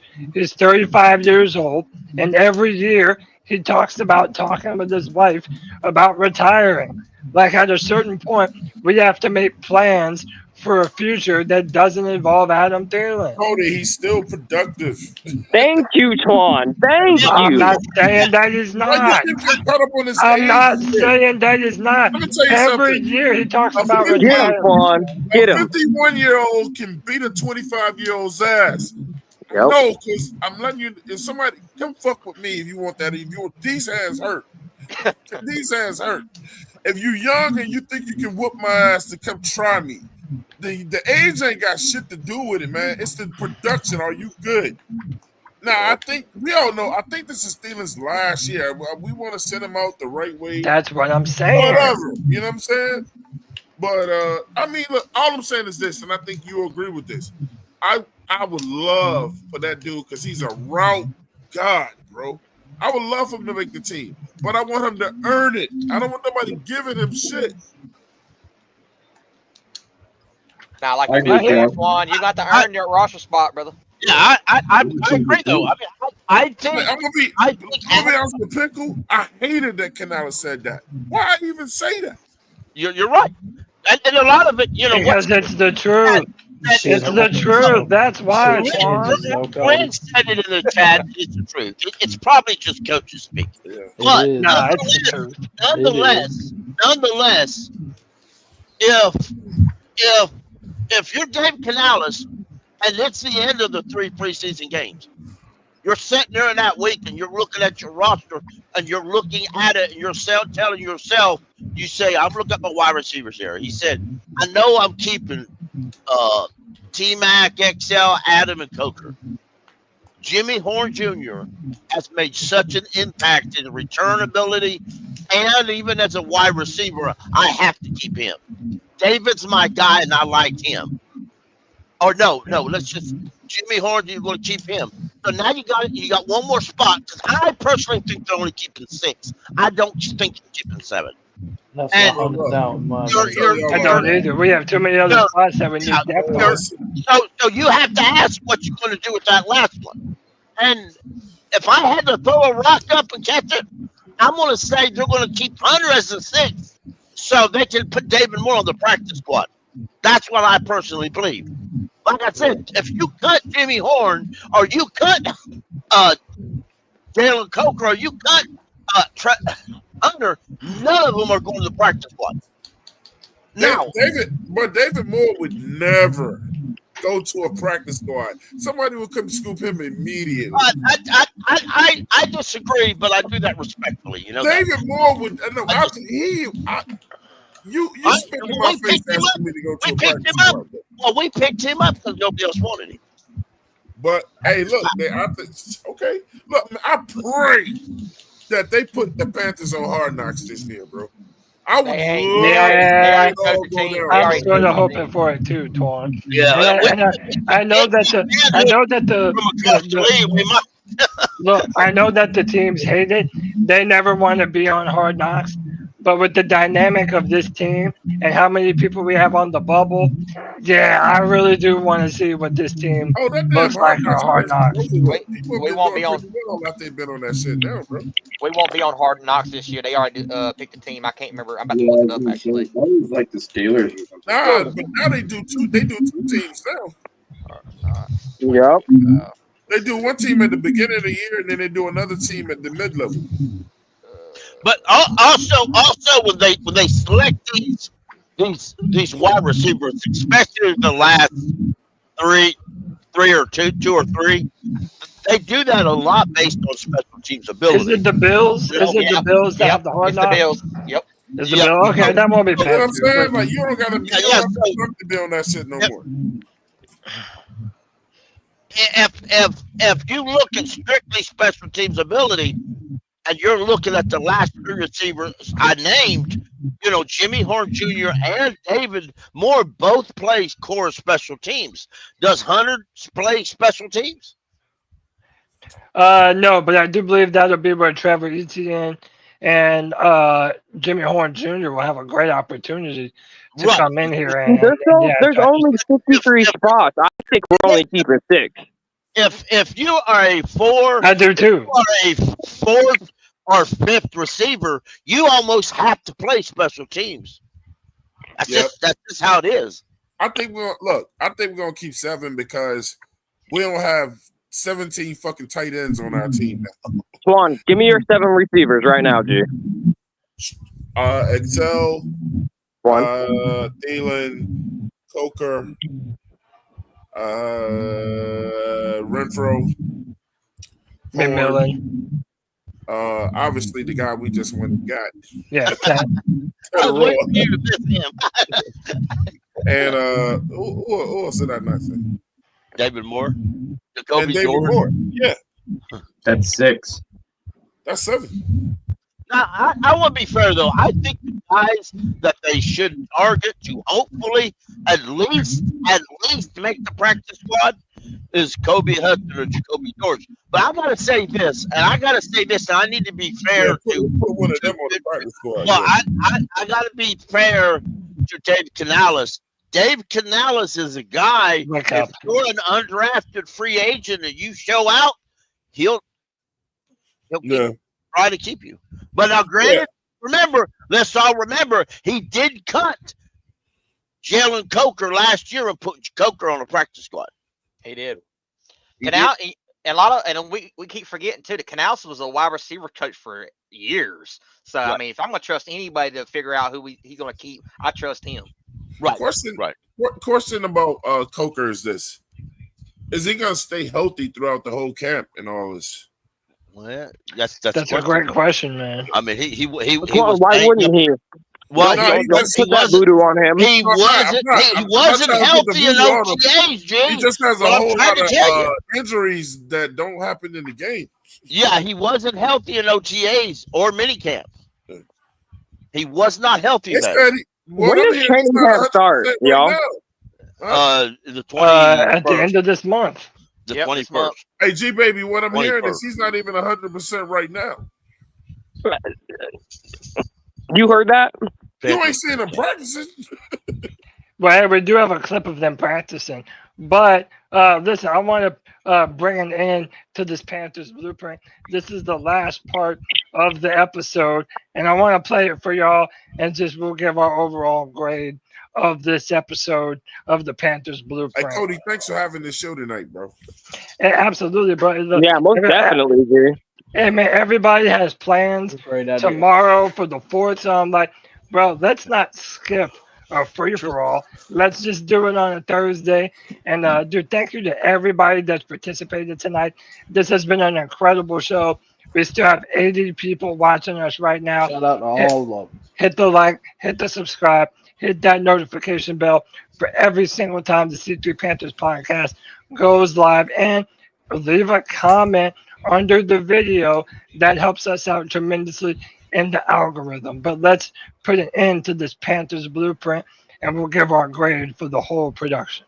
Pretty much 100% attendance throughout this offseason in a voluntary that says something about the culture and environment that we're creating here in this building. It's all about these guys. I want to build something special. And, I told him from the beginning, I want to be a part of it for the long run. So, just to see the kind of the picture coming into play right now, just being able to be back out there with the team, it's one of those things that, it just makes me even more excited to just get back to it.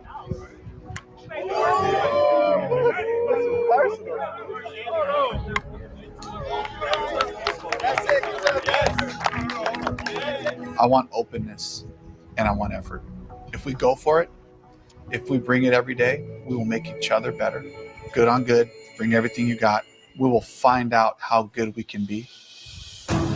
We saw it all unfold last year, and it feels like your entire team kind of ignited. Bryce into the end zone, and Carolina takes the lead. The way Bryce played last year, It's the way Grizzle. this offensive line has gotten in a good place, the way they beefed up the defense in Rose the draft Bowl. and free agency. I think it's better.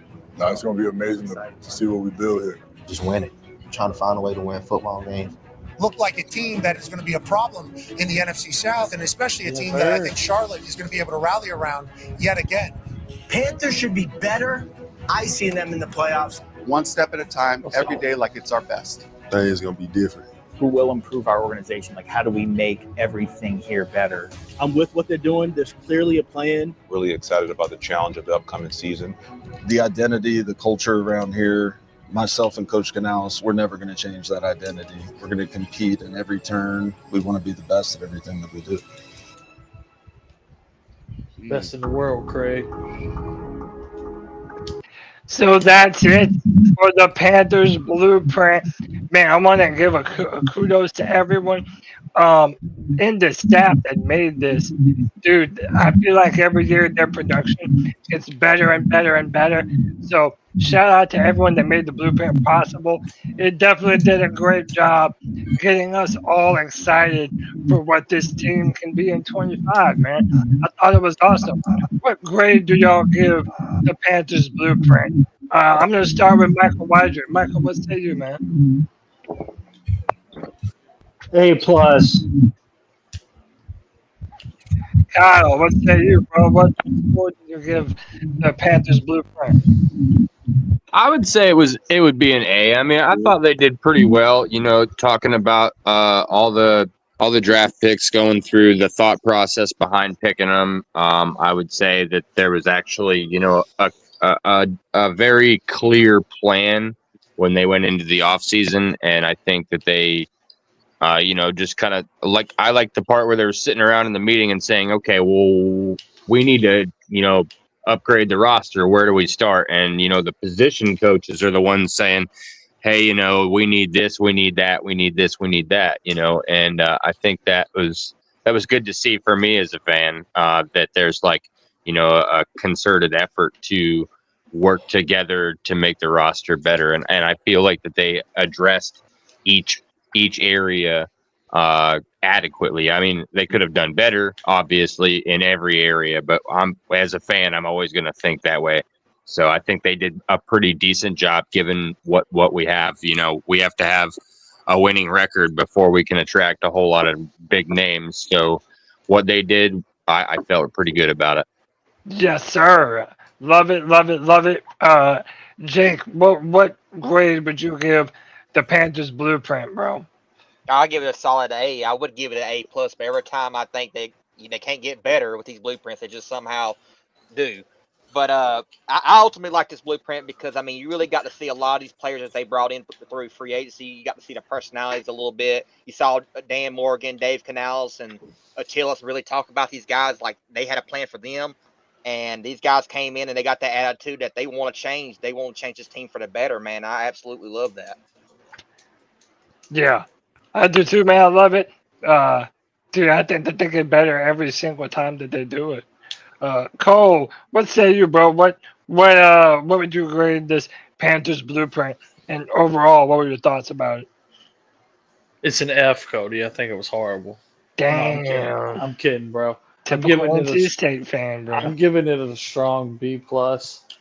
And we keep saying it over and over and over again, but I can't emphasize it enough. We finally see the vision of what we're trying to do and the players that fit the need that we have. So I'm very excited about that going forward, man. We should be getting ready to win some games finally. Yes, sir. Love it. Love it. Wes Justin, tell me what you feel about this blueprint, man. I always enjoyed watching the blueprints, but I don't know why. Is it a good thing that they're putting out more this year than normal, or a bad thing? I mean, I seen another I'm one. I was into like, it. I seen I another feel one. I like, was like, damn, another one? What the? yeah, I know. Felt I like feel DJ like Khaled we've. for a second. Another I, one. I, I don't think our roster's Another a one? joke no more. Honestly, No, I think they're trying to put it out. Wes, I think the early blueprints put out when that other dude was here on his 7-year contract or his 7-year promise. And even the guy after that, those blueprints and those I was never interested in because those That were motherfucker was 7 years. those were made up bullshit. They just was. Rat mule. Canales doesn't seem like he seems honest that he wants to let the fans know how it's going, but he doesn't add in the bullshit that the others added in. Yeah, All I know is it means there's more Panthers videos I can watch, and I ain't got no damn problem with that. Actually, keep them coming. Fuck it, keep them coming. I ain't got no problem with it. G baby, I know you're not drinking the Kool-Aid, bro. But No, just as a it's not. production and getting fans excited about the team, what do you make of the blueprint, bro? I'd give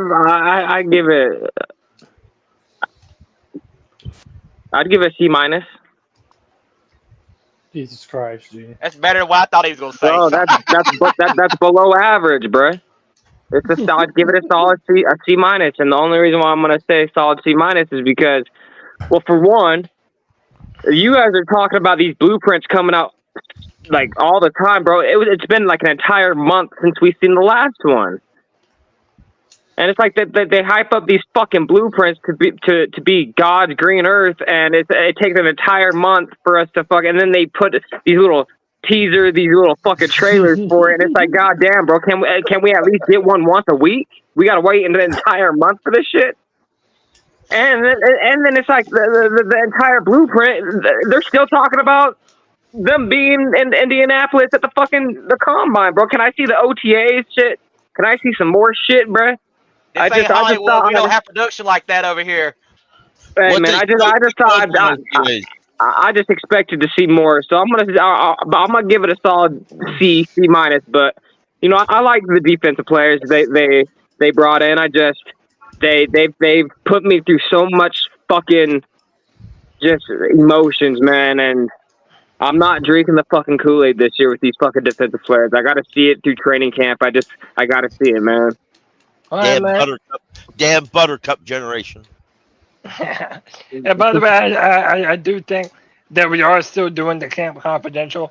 Those are really good. If we do those, I do like those. Yeah, I like the Camp Confidential shit. Because it shows you really what's happening, with the Carolina Panthers during our training camp.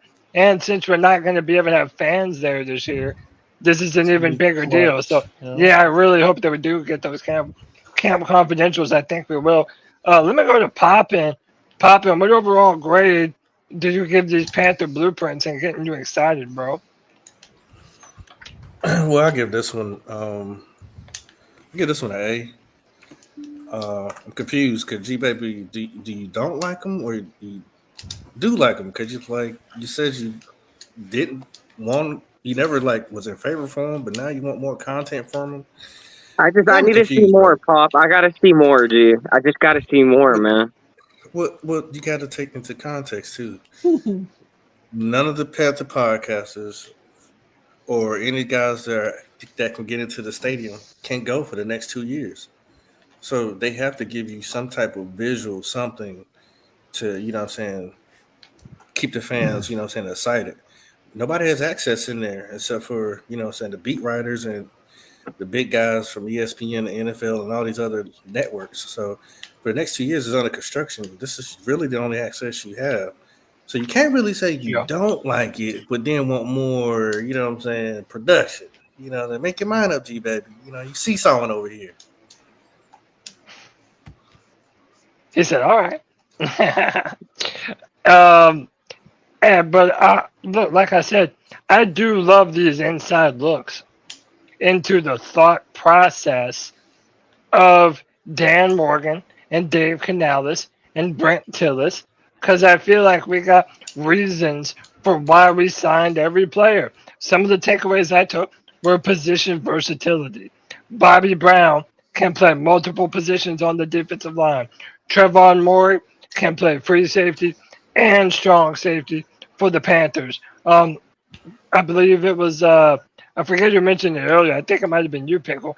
That Patrick Jones can also swap to inside linebacker whenever he needs to as well. There's a lot of position versatility. It makes me feel like there's a real plan for what they want to do defensively, and that was my overall takeaway. I give it an A+, man. An A+. I was not as excited about Patrick Jones until I saw this. Seeing Rico Dowdle and how they want to really double down on running the football, which is what Dave Canales always said that he wanted to do. So I love that. Overall, I think it's just a great effort by Not the to Panthers. cut you off, dude. Can I say one thing, bro? You know what scares me about this fucking defense? It's not even just the back end of the defense, bro. It's like we don't have. I mean, I love Trevin Wallace, and I feel like he's gonna produce. And I like I said, I think he's John Beeson reincarnated. But we only have like what linebackers do we have that can actually like play the zone, like that can like run sideline to sideline? It scares me because I know what's gonna happen. They're gonna drop these fucking pass rushers that should be pass rushing into fucking zone coverage, and that's a recipe for a disaster, bro. And I don't see Evero changing his fucking defense, man. And it scares me, bro. This is a passing league, man, and we don't have shit for fucking linebackers, dog. And I don't know, man. There was a linebacker I'm gonna give you for an example, CJ fucking Mosley, bro. He plays in the 3-4 fucking defense, but he's a coverage linebacker, but he can also fucking play the run as well. We don't have no one of that type of tier or just caliber of player, bro. I don't know, man. No, I mean, if people think that Princely and Nick Scorton is just going to pass rush, I'm sorry, but in Evero's defense, he's going to have them guys covering too. There's no doubt about that. What they do. That's not what they do. I know that. Most 3-4 defenses, that's what you do. That's what edge rushers do. Watts for the Steelers, he don't always pass rush. Sometimes he'll drop in coverage. That's just the fact of playing in a 3-4 defense. Don't like the 3-4 defense. But again, they don't call me up and ask me what do I think when they decide to do this bullshit either. Yeah, that's true. Is there anyone else that is there anyone else that didn't give their rating of the blueprint? I didn't. Go ahead, Twan. Did Pickle. I really want to get a shit at fucking F. I don't like blueprints. You know what I'm saying? But why not? Like I told you, this was not a blueprint to me. Bro, the most legendary New York rapper is known for blueprints, bro. Come on, man. Yeah, this was not a blueprint to me. This was reality. This was for real. Take your phones out and capture it because you probably won't hear from me a lot. But I have no issue with what G Baby said about why him giving it a C. I agree with him on that in terms of his reasoning. Because he's like, I want to see the shit. I want to see it first. Some people are not easily hyped by shit because they're like, look, man, I'm not going to get my feelings crushed again. And that's why I started hating blueprints to begin with. This wasn't blueprint. This was some shit where we saw a bunch of truth telling. And to me, it wasn't really on the entertainment level. It's just, I got geeked up because of the way these guys are buying in.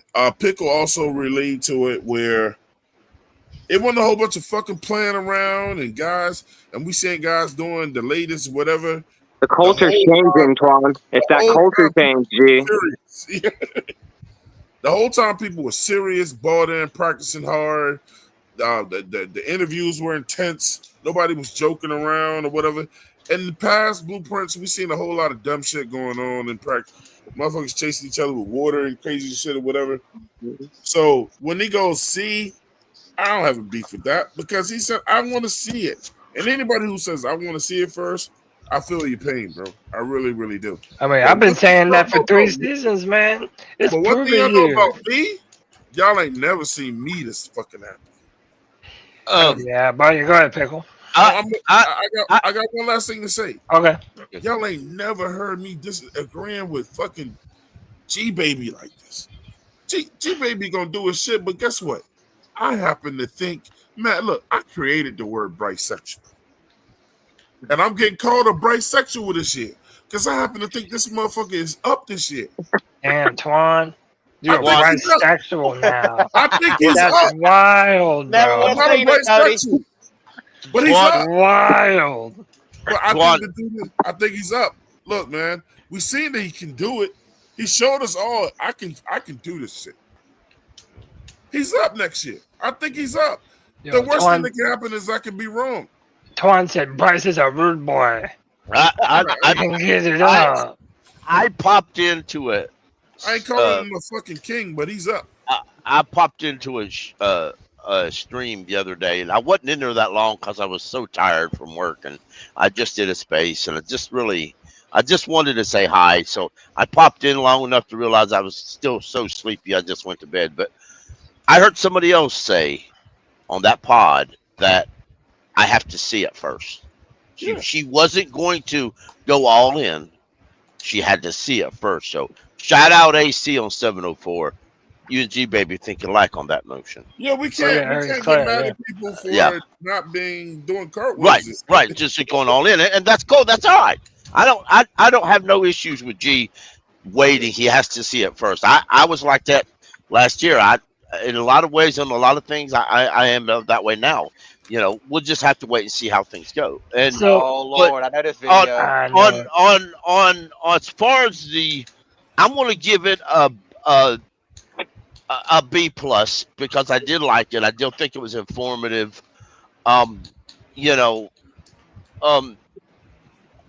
liked it, and I thought it didn't have all the little made up bullshit that I hated. Yeah. So so I didn't have the acting, and I hate the acting. Yeah.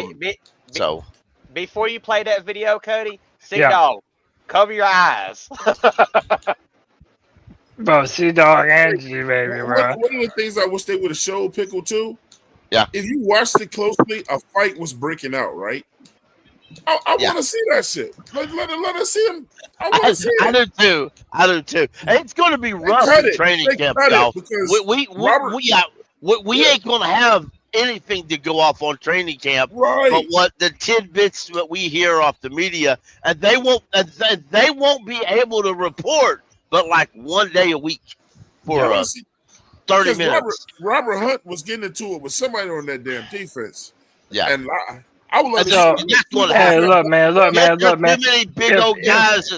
Look, if y'all want to speculate, then y'all know it wouldn't be a free for all if we didn't have a discussion about Xavier Legette and his off-season deeds. So people are either about to flame him for drops, or the correct answer, whoever is throwing him the ball is the most inaccurate quarterback you've ever seen in your fucking life. Let's look at Xavier Legette training in the offseason. That's a roll. That's a roll. Now they gonna get on your ass. They keep that in the comment like you need to work on it. Man, come on, man. Turn. He was talking about G Baby. The terrible. That's me in the comments, bro. Keep that in the comment like you need to work on it. Man, bro, that is so me. How terrible this pass is, bro. Turn. That's a roll. Terrible pass. Yeah, you're right. Those are so bad. Another terrible pass. That looks like Cody after throwing the football. Yep, that might as well. No, I can throw it better than that, Pickle. Come on. Who's throwing the ball? They expected you to make that catch. Listen, Bryce Young catches a stray. Who is that saying that? No, listen, Bryce Young. Okay, I knew it was somebody. Listen, Bryce Young is about to catch a stray. They expected you to make that catch. Bryce this tall. They expected you to make that catch. 5 niggas coming, he just threw it up there. Damn. That's a route. Oh yeah, man. Carolina. Go ahead, yo. Y'all tell us how trash Debo Samuels looked like Mike Tolbert. He had like Purdy. He had like Brock Purdy 6'3" or something. He looked like Mike Tolbert size. Hey man, Only Brock Mike Purdy Tolbert ain't was that muscle. much taller than Bryce, bro. I like how Debo Samuel didn't say nothing when he asked him. Debo, hey, ain't he supposed to catch that? Debo said nothing. Let me tell you something. Nothing real quick. at all. Hey, I've been watching them clips. I'm gonna tell you something, bro. XL looks way craftier and way slicker than Debo look, bro. Yeah, it does. And it's bigger and He stronger. coming out of them too, right? cuts way quicker. And look, man, that's Yeah. how that's how his That's footwork. because Debo ain't a route runner, and XL didn't have a problem running routes. The problem has been his hand catching. But what I will say about that clip is I'm glad that the route guy was keeping it really 100 with him. They're going to talk about you. If it's 5 guys in Bryce Young's face and he throws you the ball, they're expecting you to catch that. Oh yeah, And that's just the truth. That's just the truth. Like I'm not, but what I will not do though is I'm not going to hate this man trying to become great. Because you gotta fall before you crawl. So at the end of the day, you know, I'm glad you're getting all the mistakes out now. When it doesn't count, G baby. G-Baby about to say something. Look, I'm waiting. Get it out your system. No, those wasn't mistakes. Those was poorly but thrown balls, man. They really were. understand that. The first one was bad. The first one was a drop. The rest of them were just terrible passes. I'm about to say he should have caught the first one for sure. I watched the whole clip, the whole session. There were some ones that I thought that he should have reeled in. So at the end of the day, that's something that he's got millions of dollars now. I hope he has a drug machine like Chuba got, because we got on Chuba about his hands. But like I said, I'm not gonna hate on him. Hey, look, I'll complain when the season starts and when the lights is on. Right now, I'm not gonna hate on him to while you're trying to perfect his craft. Hey, y'all can take this shit how you want to. At least I see him out there trying to perfect his craft.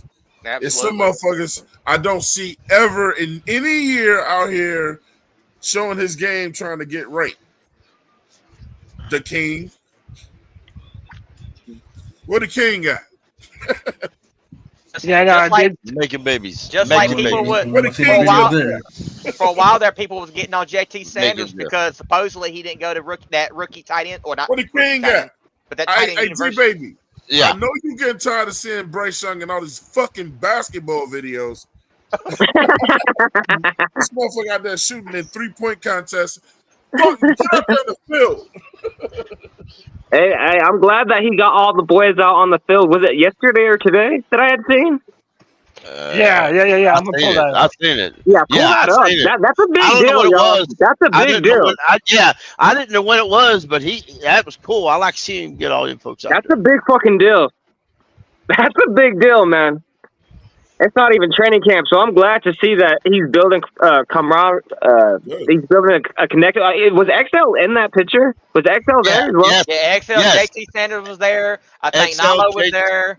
Who else Nalo was there. I don't remember who else was there. David Moore might have been there as well. I can't remember. Right, so all I'm talking about, the players were Bryce Young, Xavier Legette, Adam Thielen, Ted O'Rourke, McMillan, Jimmy Horn was there. Jimmy Horn, and Fucking JT Jimmy Horn, bro. JT Sanders put in work. That little boy there is Adam Thielen's son, and they said he was working as hard as the wide receivers do. Nice. That's cool. I like that right there tells me those are all the guys making the squad. You want to do your wide receiver guesses? You just seen it right there. Hey, G baby, the thing that now I'm glad Bryce did that. The thing is, he's got to do more of that because, like, somebody go back to the big picture.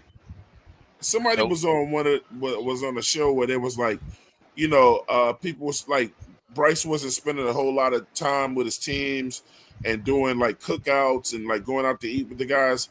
So that's a good sign that he's just building that camaraderie with them now and shit like that. You got to do off the field shit too to build that chemistry. And to add on top of that, they also do. Bryce Young also has a lot of those football camps for the kids, and a lot of his teammates show up for that shit. G. But so he's a big part of the community. Let me add on to what Twan said though. Remember, training camp is right around the corner. Yes, At the end of this month, they're already working, trying to get on that same page, same rhythm, same type of team camaraderie that's going to allow them to hit the ground running going into 2025. Where's Hunter, Cody? Man, shut up, Pop. Where's Jalen Coker at? Yeah, that's true. He hurt. I'm gonna tell you something I saw in that. I heard in that blueprint too. That He's I hurt. heard that I fell in love with. He might go on PUP and be done with it. They said they said this in that blueprint, and I fell in love with it. Somebody said, I think it was Canales. He said they didn't have to beg these motherfuckers to show up. They didn't have to keep calling, whatever. Almost had 100% He said it attendance. was 100% attendance. People are bought in. I'm telling y'all. And gee, I know you don't love all the free agent signings, but I'm telling you, that shit matters when you have players that are bought into what you're trying to build. That's a real big deal, man. You have all the talent on your team, but if they ain't bought in, you ain't winning shit. Yeah, and you can also have some special ass seasons when you. I'm gonna focus what you just said. Yeah. I've heard a lot about the Miami Dolphins this week. Miami Dolphins had all the talent, but they don't have a winning culture. That's why they can't win in the playoffs.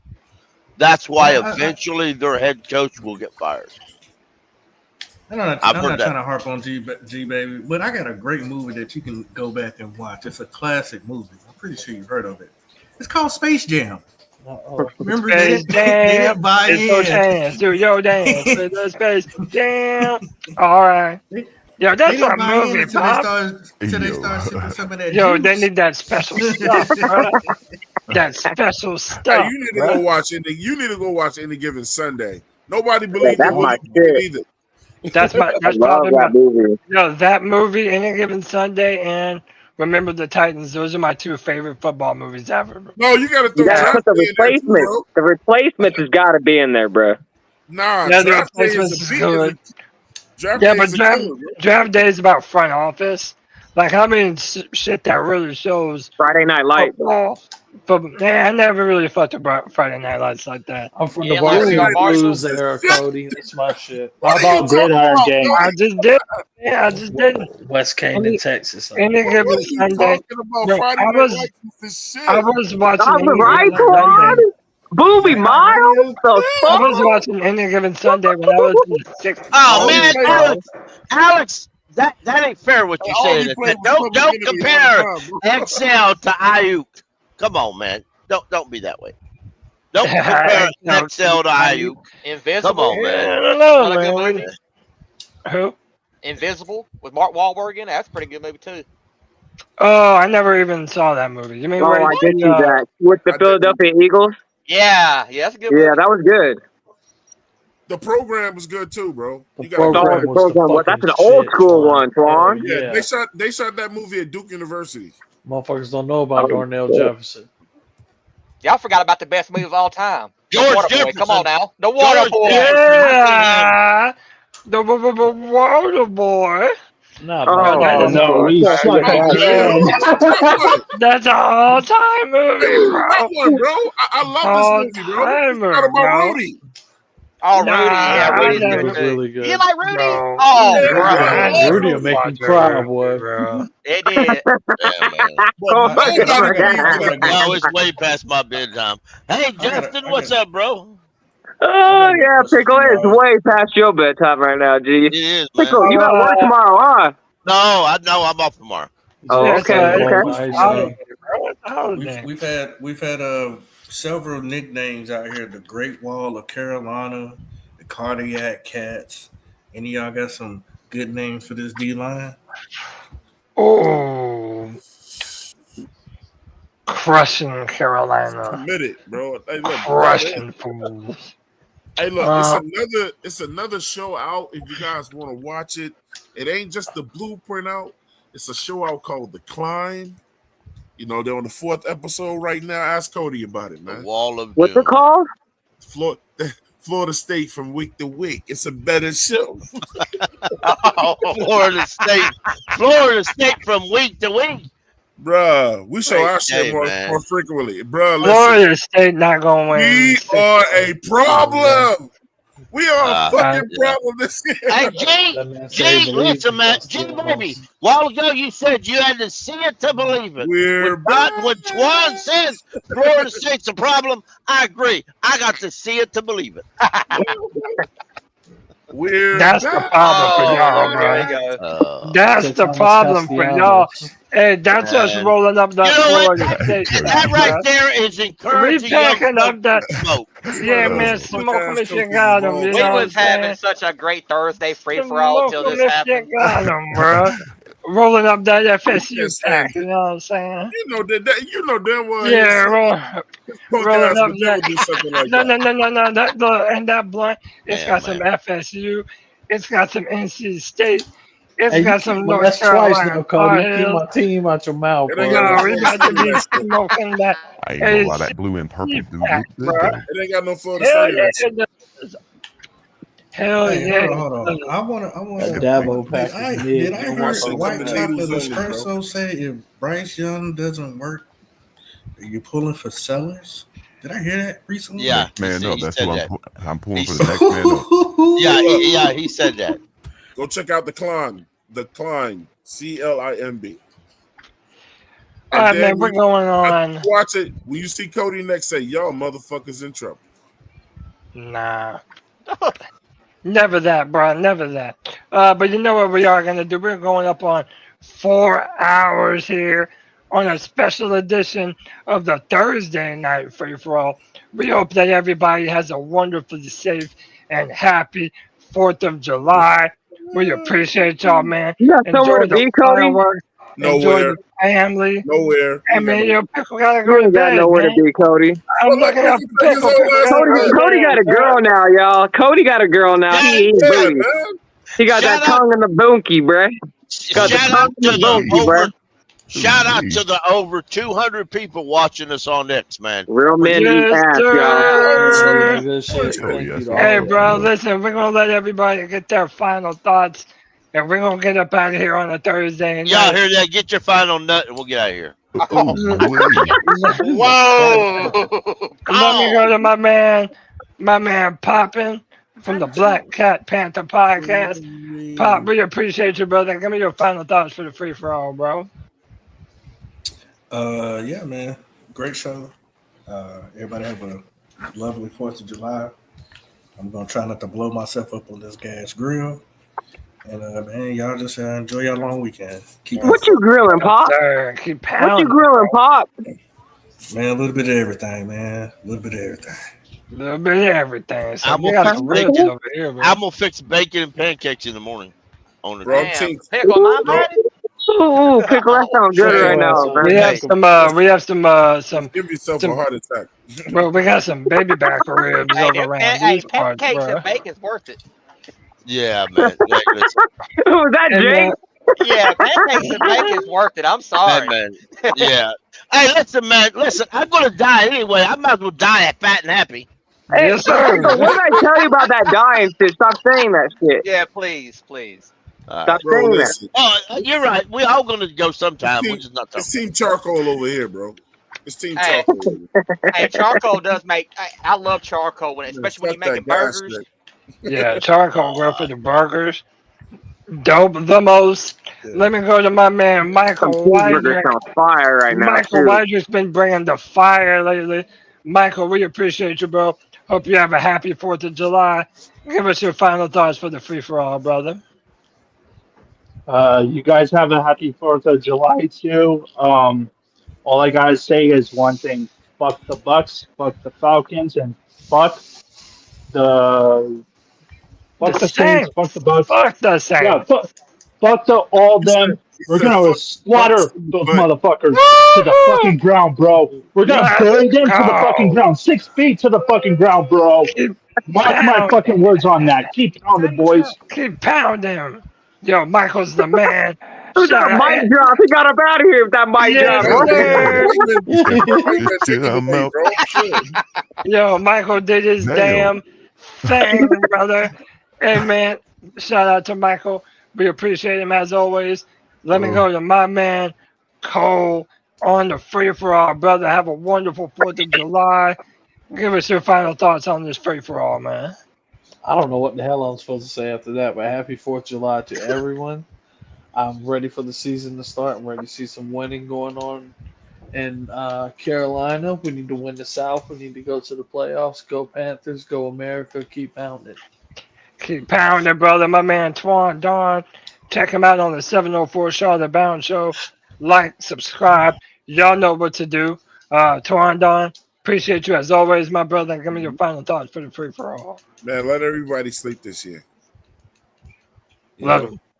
Let everybody sleep. Let everybody be down or whatever. Don't argue with them. Let them sleep.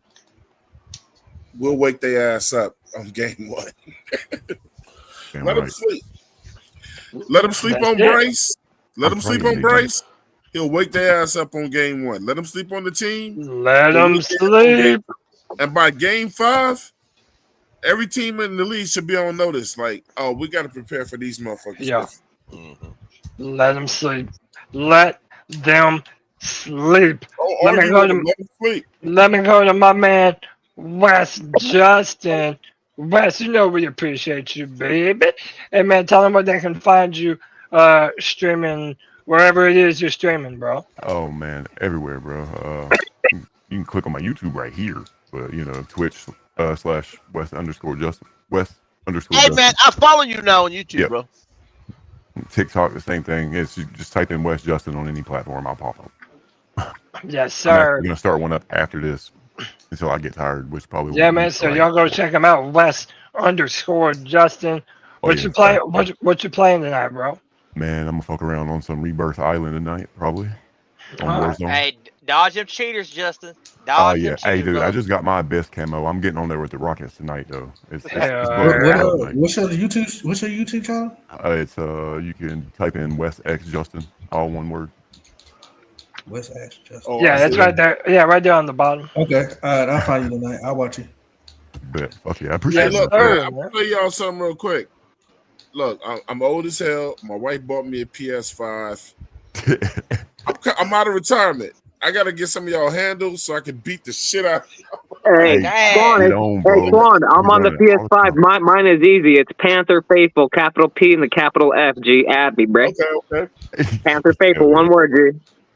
Yeah, I'm only getting sports games. Yep, yes, sir. Let me go to my man, Jake the Snake, brother. You know we appreciate you as always, man. Give me your final thoughts for the free-for-all and have a wonderful 4th of July, brother.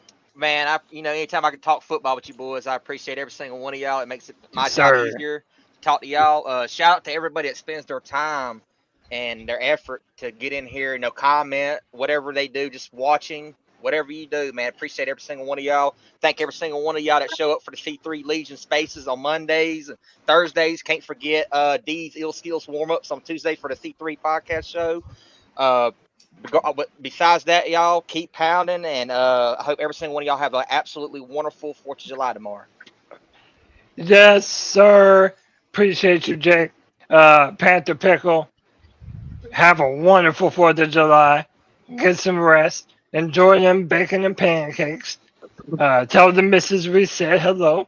And give us your final thoughts for the free-for-all. Folks, this week we've had a guy stop that during our little group, and you know what? I just want to shout him out. Bro, when you get down and you think you're a little low, and just remember, keep pounding. That's got a lot deeper meaning than just sports. Right? When you struggle in life, or you're struggling in school, sometimes you just can't hold your head up high. Just keep pounding, bro. That's it. Because I was invented by a couple Panthers who were struggling with cancer and other diseases, and they just kept pounding. That's it. That's all it is, man. In the words of Sam Mills, you can also take it's on the football field. You can always do that, but you can always keep pounding. And as we exit the show tonight, we're going to leave y'all with the 4th of July classic Y'all have a wonderful free for all. This has been it for the C3 Panthers podcast. Keep pounding. Keep pounding, baby. Pounding, brother. Bag up. Bag up, Terry. Put it in reverse, Terry. Put it in reverse. Oh, Lord, Jesus. Oh, Lord. Jesus. That never gets old. What a time for your chair to not work. Yo. That's great. Put it in reverse, Terry. Keep pounding. Bag up, bag.